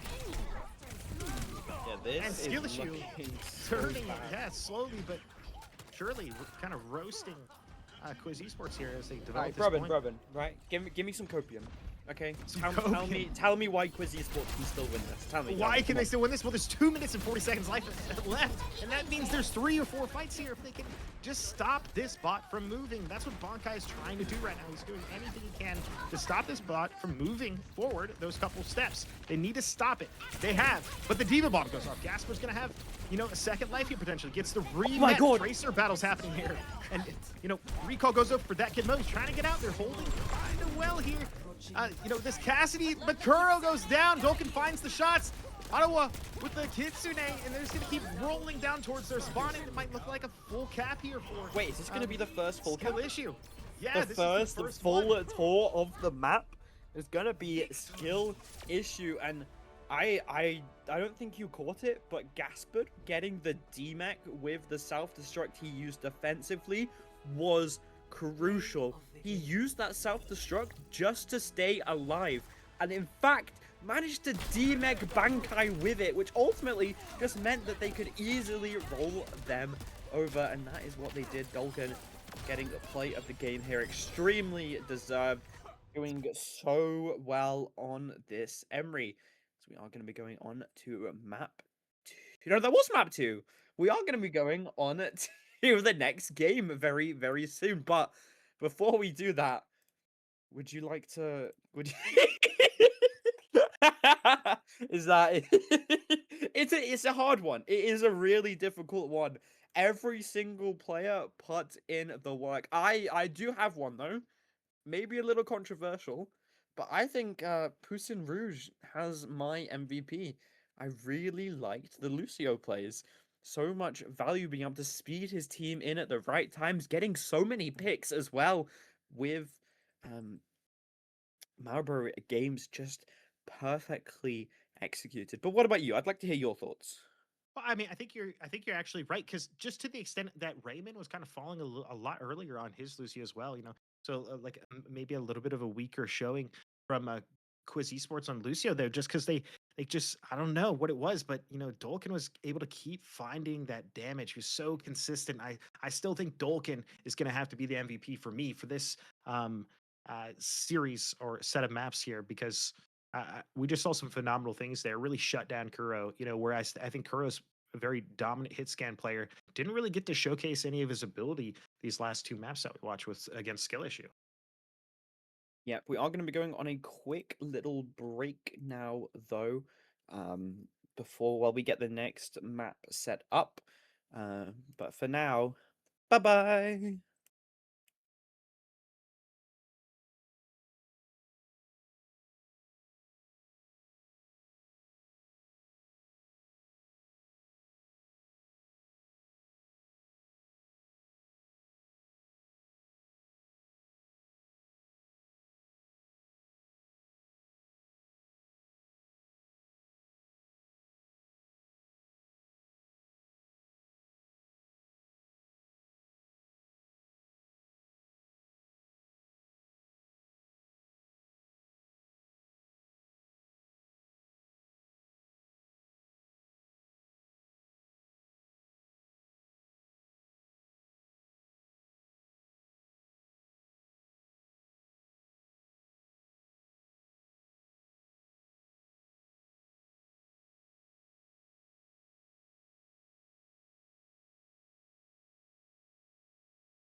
Hello, everybody. Welcome back. We are on, unfortunately, our last match of the day. Would you like to introduce the teams in our semifinals match, Robin? Yes, we're gonna have Scandic versus Zero Recall. Now we've seen some footage on Zero Recall here, right? But not a whole lot of information about Scandic. From what I can recall, pun intended, Skugan is gonna be quite the force to be reckoned with here, as we are going to Lijiang Tower. Um, let's go ahead and check out this roster real quick. Yep. We do have over on Zero Recall the classic Nim, Creo, Skogan, Violet, and Coldy. Obviously, Skogan getting our MVP earlier in the day. Over on Scandic, got Signal, John Pork, Mio, Lampy, and Cloud. And I do remember that John Pork was kind of the carry from what I remember seeing Scandic yesterday. But now moving on to bans, classic yet again. It is going to be Lucio taken off. Sorry. Um, my production guy is a little bit slow here. Um, Whoa! I'll as speak we for him. yeah, he did say whoa indeed. As we are seeing both Lucio and Arissa out of the game. Yeah, you know what? We kind of expect this. We expect the Lucio ban here on Lijiang. Orisa is pretty strong ban too. Orisa's very difficult to deal with on this, depending on what everybody's going to go. I imagine we're going to see some diva. You know, um, we are. Yeah, we are actually going to be seeing a different domination map here. So we are going to be going over to Nepal, which I didn't even know was in the map pool. I can't lie to you. But going back into it, it was the I don't know. I got told that we're going to Nepal. Sorry, so we we are going to Nepal. Yeah, but Freddie told them that they're going to Nepal, so we're going to Nepal. Um, I I don't know.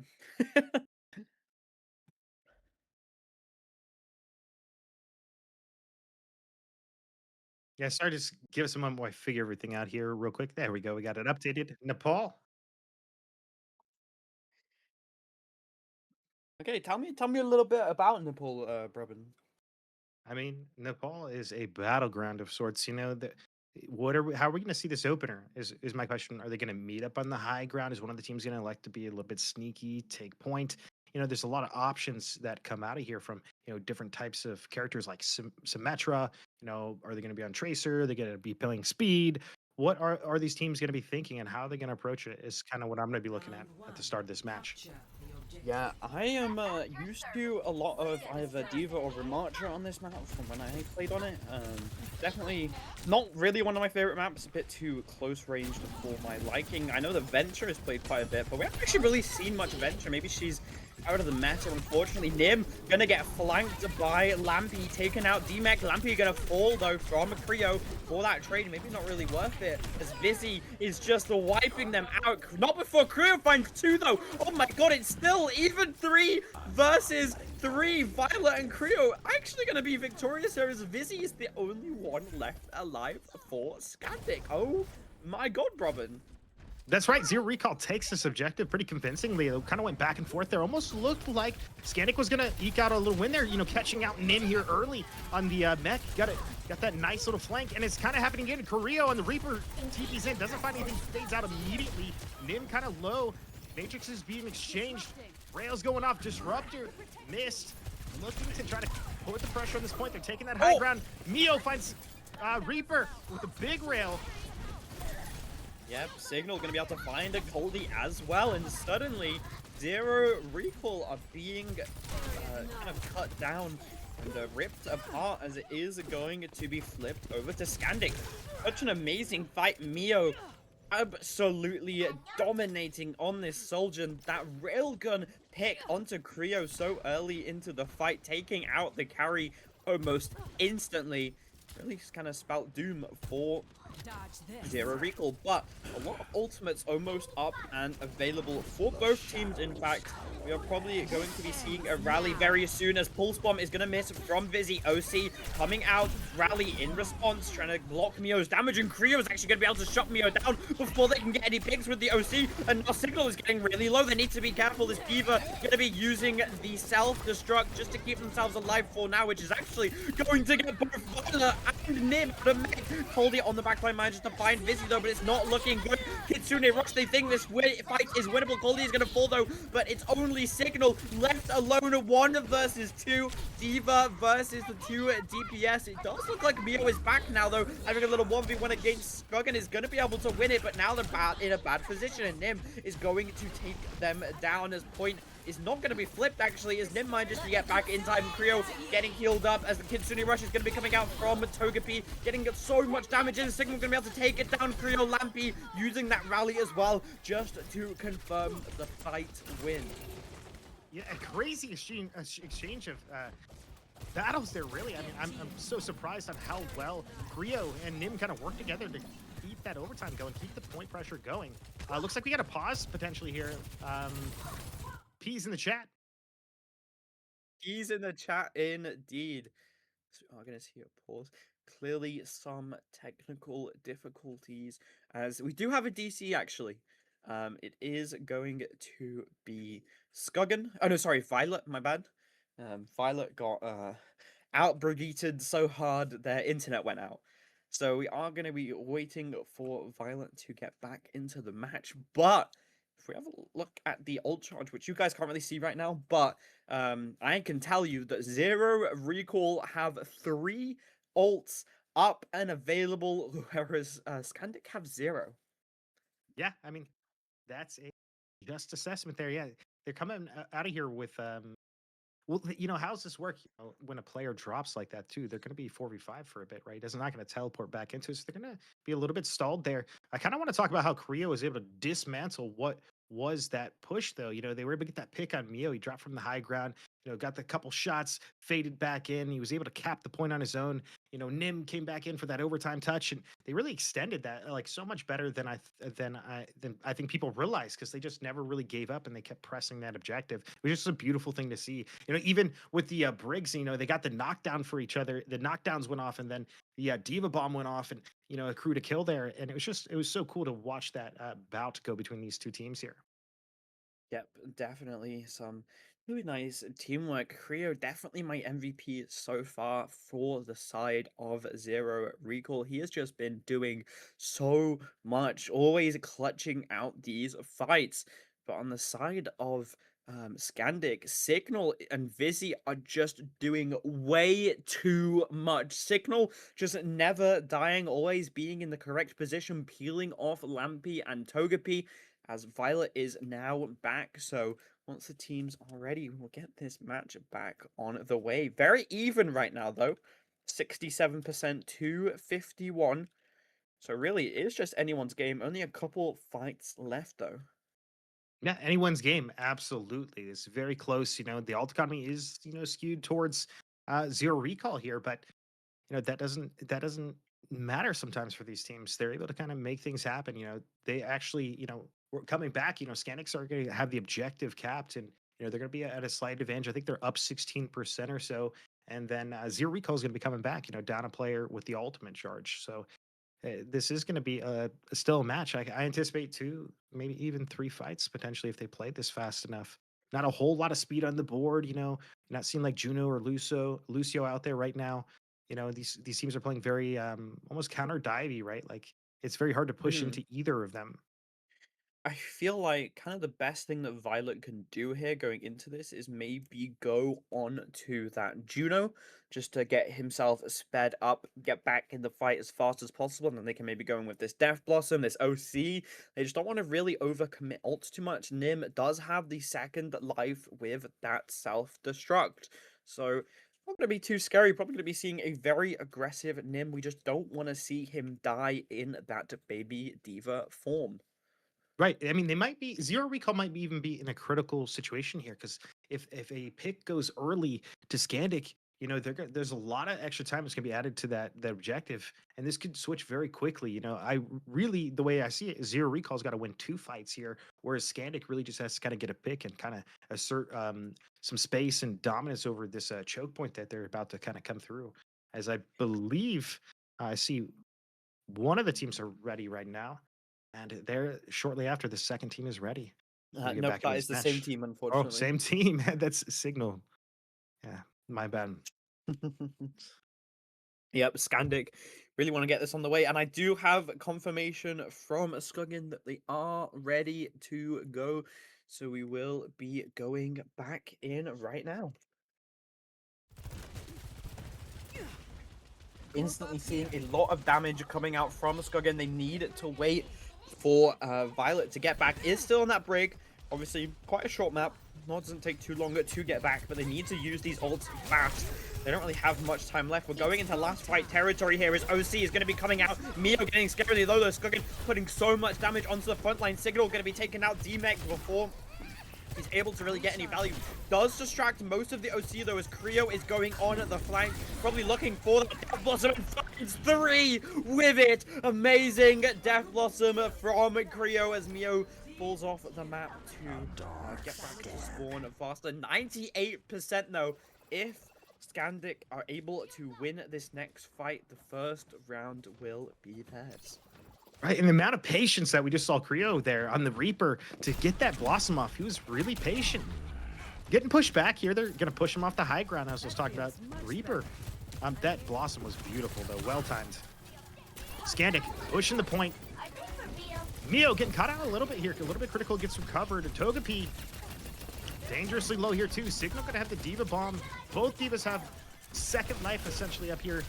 Kitsune possibly coming out from Coldy. It's coming up. I think they're going to need it immediately. The next fight's coming out here, and it does come out. Yeah, not before Creo falls, though. His self-destruct is going to be coming out to keep Nim alive for the time being, but Mio is able to kill him before the remake comes in. Skuggin, scarily low, last hope for Zero Recall, and it's not going to be enough. Vizzy getting that really early pick onto Violet was just perfect. With no Brigitte, it just allows the DPS from Scandic to just kind of do whatever they want, really. Right, yeah, I mean, they kind of just snuck in under that and just took it out from underneath Zero Recall. I don't know if they were expecting them to get there so fast and execute it so well. Like, I think they thought they had more control than they did there. They didn't really take the fight. And the, you know, even the Kitsune didn't yield a whole lot of value there from Colby, even though, you know, it was just last second, 99%. As soon as he got it, just popped it. And it just didn't give them what they needed. As we got about 5 seconds here before these heroes enter the battle arena. Yeah, it does look like we're going to be seeing a little bit of a switch up for Nim here, opting to go onto the Ramatra instead of the Diva, and we'll see if that is going to work out for them. They do kind of need to make a few switches. The ball is really in their court as they need to start winning this map. Coldy switching off the Kiriko as well onto the BAP, that Immort giving them a lot of extra time to really do whatever they want here.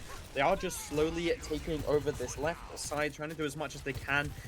Form still not been forced out from Nim, so still a really, really big pressure kind of ability to use. But Creo is going to be taken out by Vizzy out of nowhere. Vizzy so dangerous on this backline. Form change already coming out from Nim, and now it is just Violet and Skuggin to try and make something happen. Skuggin going to be able to find Vizzy, and oh my god, Violet gets lappy. Maybe this is possible. Never mind.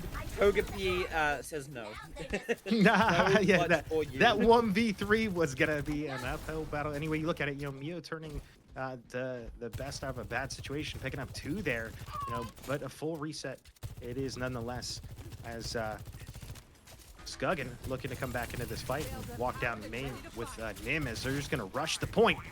TP's going out from Creo, trying to assert this dominance on point. Disruptors out for both Sojourns. Signal in and out, a little soft dive, but Creo goes down. Mio finds the rail early here. Right before the point captain, just barely hold on. Pulse gets 2. Vizzy finds the double kill on Violet and Skuggin. Mio takes out Coldy with the rail, and they clean this fight up as Togepi is able to say, I'm here too.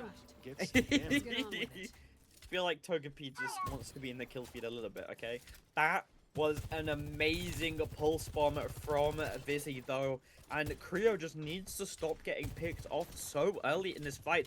Only 37% ult charge. It really shows how little time and value has been able to have, as Mio is just hunting Creo down. Already at half health. Violet's getting a little bit scary here. Nim finally gets Togepi, though. This is their chance to start pushing in. That is no Kitsune Rush. Busy finds Creo once again. The poor man, the myth, the legend just being taken out after again. Vizzy gonna be able to find it too. Lampy using that rally to just keep the fight alive for a little bit longer. Single gonna be stalling it as well as Mio, but they are finally going to take them off. 76%. Yeah, and a slight misstep in the direction of Scandic. I think that, using that overclock there might have been a little too rambunctious. I think they could have really used it here to recapture this point and really dominate. But they've given a little opening here for Creo to try to work some of that magic. He hasn't got a lot of ult percentage, right? He's at 67. He really wants to get this Blossom. He's been kept at bay, honestly, by more than two players here, as he's getting picked early by Signal, and Vizzy confirms the kill. And Creo's already down, not looking good, as they push from all angles. Togepi with the Kitsune out. This ends now. Mio trying to get some rails up on this Brig. Is able to find the kill. Vizzy confirms it. Mio takes out Kiriko, and they're going to flip this very confidently. With Yeah, 76%. they knew that Zero Recall don't really have many ults up and available, so they're just happy to commit both the Pulse Bomb and the Kitsune Rush just to win the fight before Goldie's Oh able my to gosh. respond. And that is a really bad stagger. So is that one. Oh my god, Signal is not letting up. He's not giving them a chance to regroup, and they're going to be using the rally as well. They know that it's over. There is no way for them to touch. Annihilation is going to be coming out. The grape flavored Remacha not going to be able to do too much here, as first map is going to be going to Scandic. Oh my god, what amazing plays from each of these members.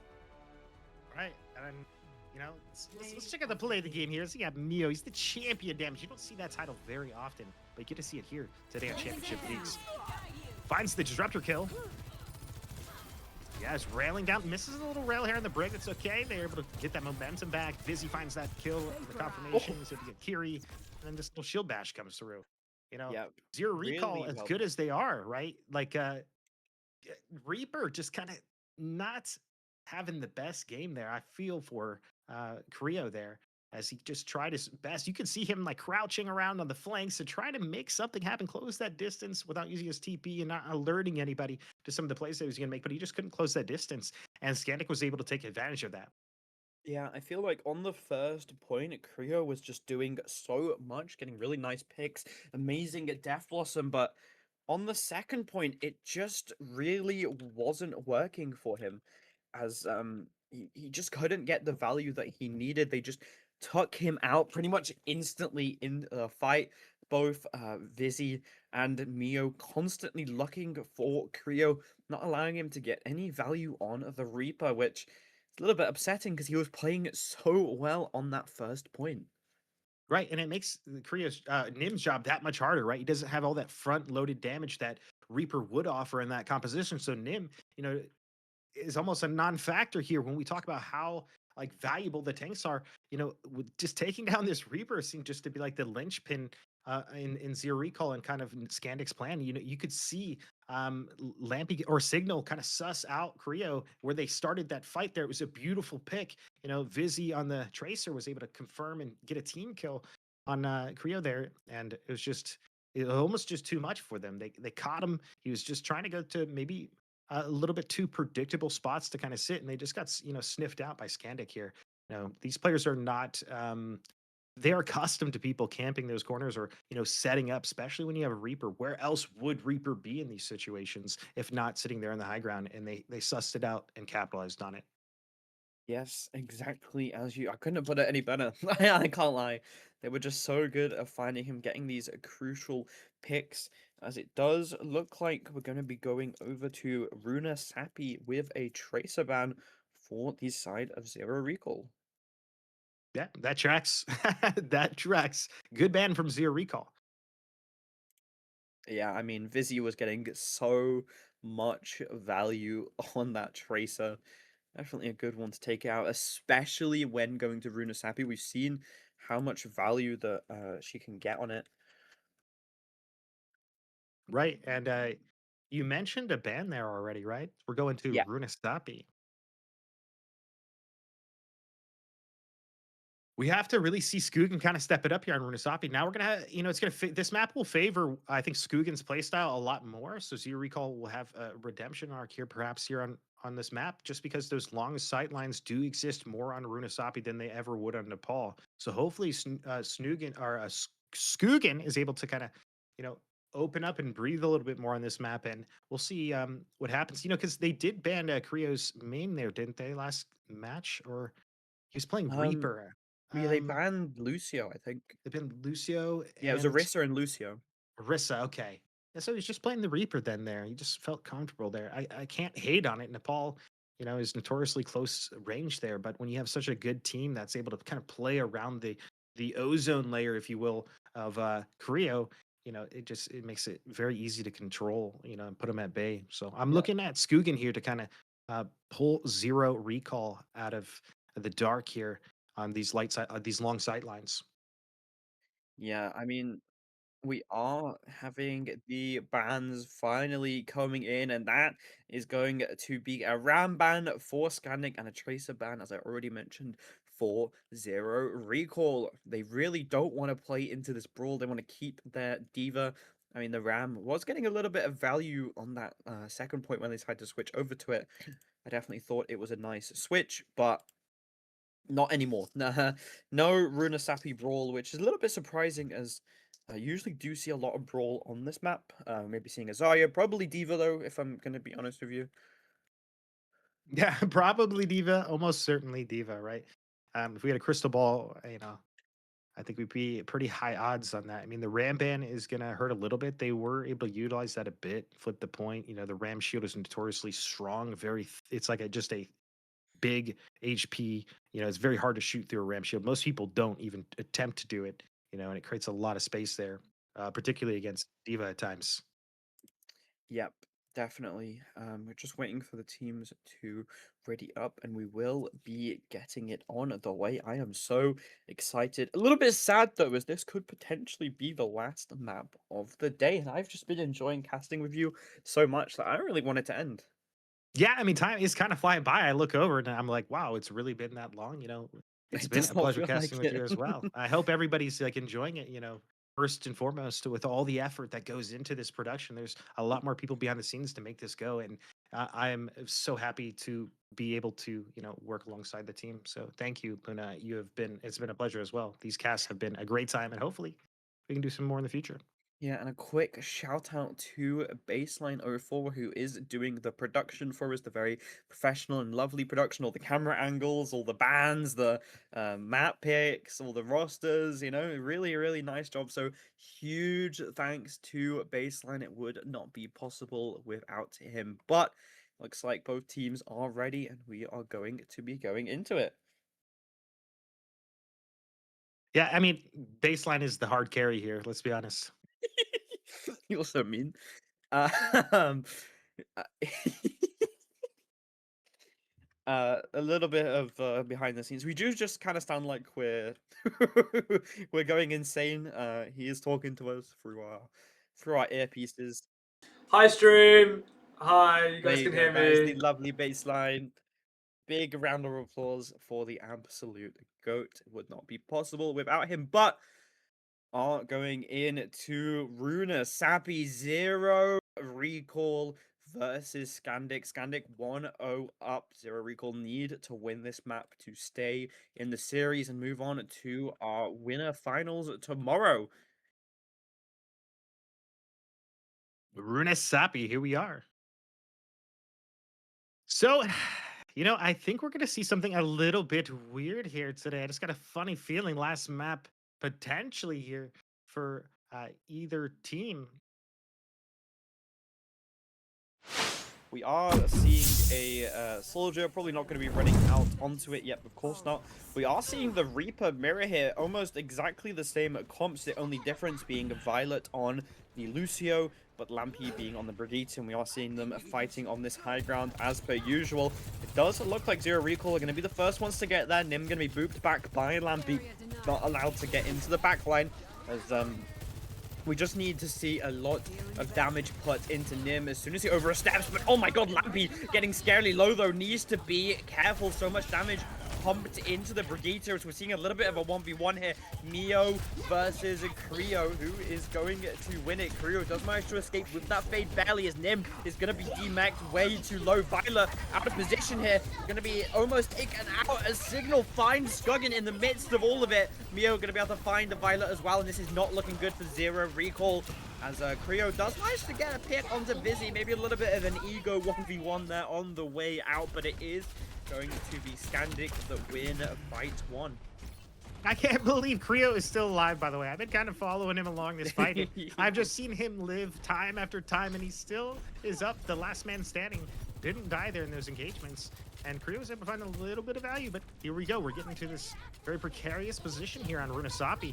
Nim trying to hold this corner and stop the bot as soon as possible. You got Creo in the flank there, uses fade early. Lampy pushes him back out of it. Not seeing any big rails potentially coming out here yet. Skuggin gets his disruptor eaten. Signal's playing phenomenal on the Diva right now, just really just making it a hard time. But as I say that, he boosts out, exposes himself, loses a ton of his armor. Viz gonna get a 1v1 here. The backline gets caught out. Skuggin finds Viz. Mio finds Creo though. The little exchange here. Lampy's able to take down that Diva as the rails come through. Mio confirms the kill on Violet. Push back this Zero Recall team and continue to develop this point. They're gonna have that respawn advantage here very, very soon. At 50 some odd meters. Did not get as much value as Creo wanted. In fact, it got him killed by Mio. Vizzy dying yet again. Maybe taking this Ego Reaper pick wasn't the best option. There are so many other characters that you could play. The Vendetta open and available. The Emery as well. Obviously, double hit scan. It's really too usual. I would love to see the Junkrat as we're going to be seeing an OC from Mio. They want to be pushing their lead. Continue Rush coming out as well. As well as a Death Blossom which finds 3. I'm sorry, Vizzy, I spoke too soon. I did not understand your game. You are actually the Reaper GOAT. Although you guys did commit 3 ults to win a fight where the bot wasn't pushing, so a bit of a disadvantage going into this next fight. Yeah, this is 7 long minutes left as Beat goes out, hits 4 out of 5 of Zero Recall. Nim in a little bit of trouble trying to lead this charge, exchanging back and forth, but those kills just kind of come quick. And Scandic goes down here. They get cleaned up. You know, partially because their ult economy was in a little bit of trouble. They do all get the close spawn though. That's true. That is true. And Vizzy saying, anything you could do, Creo, I can do better. As this Reaper situation continues to develop. That feels much better. Yeah, we are seeing still a lot of ults. They only really need to use anything. Kitsune Rush is going to be coming out from Caldy. Overclock from Skuggin. See if they can get any damage here, but it's Lampy that's actually going to be the first one to fall. Violet falls to Mio, but not before Creo gets a little bit of revenge. Self-destruct is going to be coming out as well from Signal just to stay alive for a little bit longer. Same with Nim, who almost got taken out by Vizzy, but Signal is going to be able to find Skuggin on the back foot, and this is not looking good for Zero Recall, sorry, as Scandic. They're now in a position to take this 3v5, that 4v5 as Violet managed to get back in time for the time being. Creo so close to that Death Blossom. Vizzy as well. We need to kind of make value. We don't want Creo to be messing up this Death Blossom here as Signal is just putting so much pressure. Nim going to be getting demeg from that pressure as well. As Signal is just doing so much. Lampy going to be able to finish with the blow on to the baby Diva as Mio finds a Coley as well, and now it's just a game of staggers, but Creo is actually the one that's going to be able to find Vizzy and get away yet again. I am so sorry, Creo. I did the thing. I cast a curse you. I spoke too soon. Signal is going to pick up that kill. Yeah, a barrage of rockets in his back. He's not going to live that one. Envy of the week. Signal looking strong right now as absolutely dominating this high ground, pushing Nim back, using a lot of Matrix, ton of armor gone already. You know, Violet trying to maintain this high ground with Creo, and it's really a battle of these high grounds. As Kitsune's rolled out by Togepi and rally as well from Lampy here as they press forward. Viz or Creo doesn't get any value out of that. Viz actually just gets more value. He finds the kills. Too sure how I feel about that Death Blossom from Creo. You're using a Death Blossom into both a Kitsune Rush and a rally. I don't think you're really going to be able to get any value as Vizzy does find the stagger onto him as well. Extremely bad, especially when we're coming around this last corner. No ultimates now available for Zero Recall. Getting close to Coldy, having this Kitsune Rush though, which may be really good, but Mio finds Violet, going to be using the OC as well. They want to start pushing. There's going to be able to get Skuggan as well. Very, very low. Wins that 1v1 in time though. Still extremely low. Not going to be healed up just yet. Going to be protected by Signal as they are trying to push Creo out so close to the end of the map. This is all or nothing for Zero Recall. This is their last chance to make something happen. Vizzy on the flank is going to be looking onto Violet. Going to be spotted out. Kitsune Rush coming from Coldy. This is a last ditch effort, and Skuggan is going to be and this is not looking good for Zero Recall. Signal still has the self-destruct, still has that second life, as Creo is going to be able to win the 1v1 against Vizzy, and now they are pushing back. Skandic suddenly out of the fight, down 2 as Lappy is going to fall as well, but Mio is the fight. Goldie is still going on. Signal still alive, self-destruct still available. Stim going to be able to get Mio, and Zero Recall stay in the game for the time being. Right, super impressive fight. Zero Recall stretching out this fight, being able to fight against what this uphill battle really is. It truly is. And they have a lot of ult economy here. And then, you know, what is Signal gonna deal to extend his life here? Kind of questioning the ult. I think it's kind of working their back. The Skuggan, I mean, as long as he is able to maintain that mech, that's for sure. Nim kind of reverse feeding here, overextending a little bit, getting caught out. Really trying to follow up on the backline here.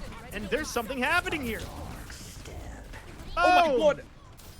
Vizzy almost takes them out. Creo gonna fall to Signal. Skuggan manages to get the trade onto Mio though, and now it's only a 4v4 as the Blossom comes out from Vizzy, wiping Violet out, sending Violet back to spawn, and now Skuggan is in a bad position, is gonna be getting caught out by the flankers. Coldy on this front line, scarily low, and now it's just Skuggan and Nim.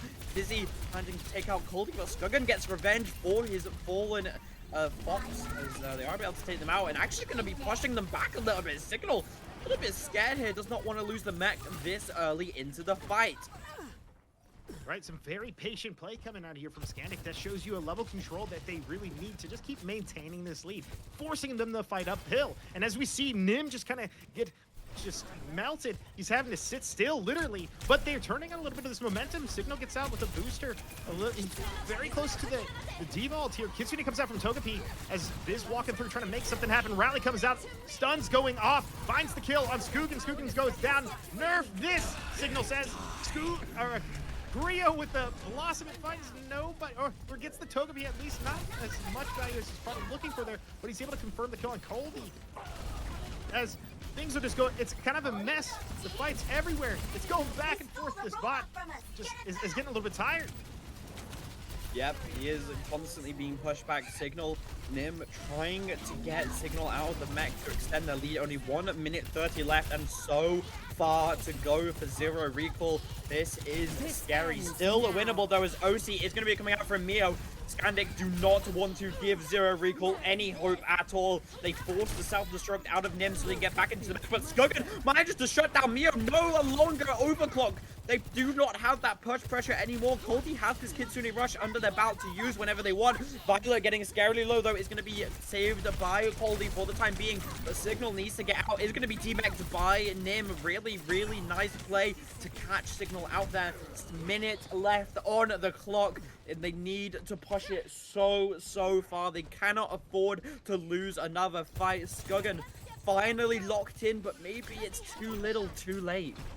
I mean, it's absolutely winnable. It's absolutely winnable. Togepi taking a lot of damage here. If they can find this early pick, they're going to get another 20-30 meters on this. They're going to have the respawn advantage. You know, 36 seconds is getting close to last fight territory. They might not have another touch here if this lasts another 10-15 seconds, which it absolutely is. Nim taking quite a bit of damage. Skuggan barely escapes with his life there. Signal pressing the objective, forcing them out. Skuggan with, oh my gosh, Viz tries to, there's just something, the cleanse goes through. Viz goes down. Signal goes down. Skuggan finding lots of value with that OC there. Lots of big rails coming through as they kind of look to continue to push this, leading up. Skandic, rally goes out from Violet just to save his life. He kind of has to. It's unfortunate. It's not the best. Forcing that rally is huge. Got a little scared, you know, a little antsy. Yeah, I mean, picks up his Kiri here. They can't afford to lose a single member, and so he's kind of Yeah, forced to use Creo it. finds it on Togepi. Going to be feeding a little bit there, getting a little bit too aggressive as Creo is able to take them out. And this is looking very winnable for Zero Recall, getting so ever close. Creo has that Death Blossom as well. Nim getting very close to self-destruct, having that second life is crucial in these last few fights. Lampy does have that rally up and available. no. Vizzy is going to find Skogan 4v5. Zero Recall needs to clutch this out. Signal on the background is going to be forced to use that self-destruct. Kitsune Rush is coming out from Signal. Oh! Oh my god, Nim finds me as well. This is suddenly so winnable for Zero Recall. Signal is going to be able to get Caldy with the help of Vizzy. No, it's a 2v3. They need to get Signal out of the Mickle. It's all going to be over. Nim scarily low. Only a couple have left. As Vizzy finds Creo out of nowhere.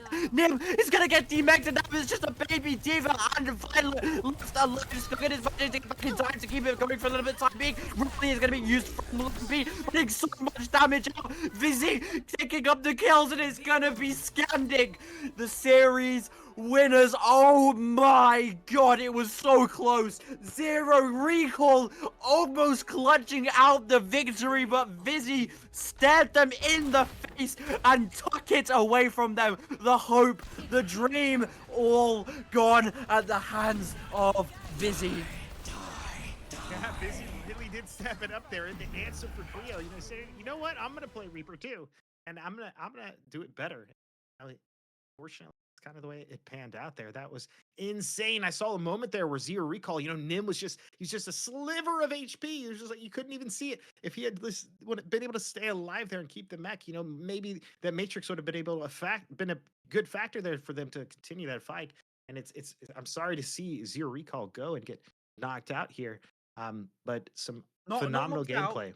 knocked I mean, down. knocked down. Yep. Into the lower bracket. We'll be seeing them tomorrow, but it is going to be I almost just said Skogan. Scandic moving on to the winner finals tomorrow. Going to be going up against I believe it is skill no skill no skill no there's skill Skill issue. Skill issue. There we go.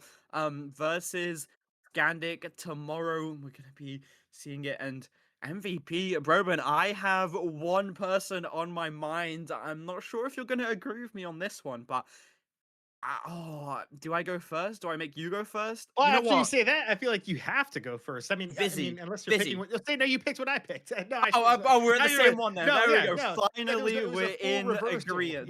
Yeah, we have agreed for the first time. Vizzy did so much on Nepal. He was going absolutely crazy on the Tracer, and obviously over on Runa Sapi, the Reaper picks. Bit of a slow start, but as soon as he got into it, he was annihilating Zero Recall. And I have to agree, but this just in from our producers here. I'm hearing a Signal. I think Signal was going to be the production's MVP for as well. Oh, okay. Well, we do have a Signal MVP from our production guy.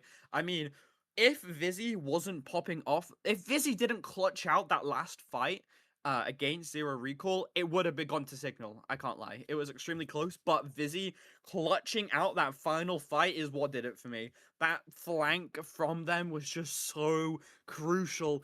The losing fight Scandic on the back foot, it didn't matter though, as Vizzy was there to pick up the slack. But unfortunately, that is going to be the end of day 2. I know I'm not going to be able to sleep after that match.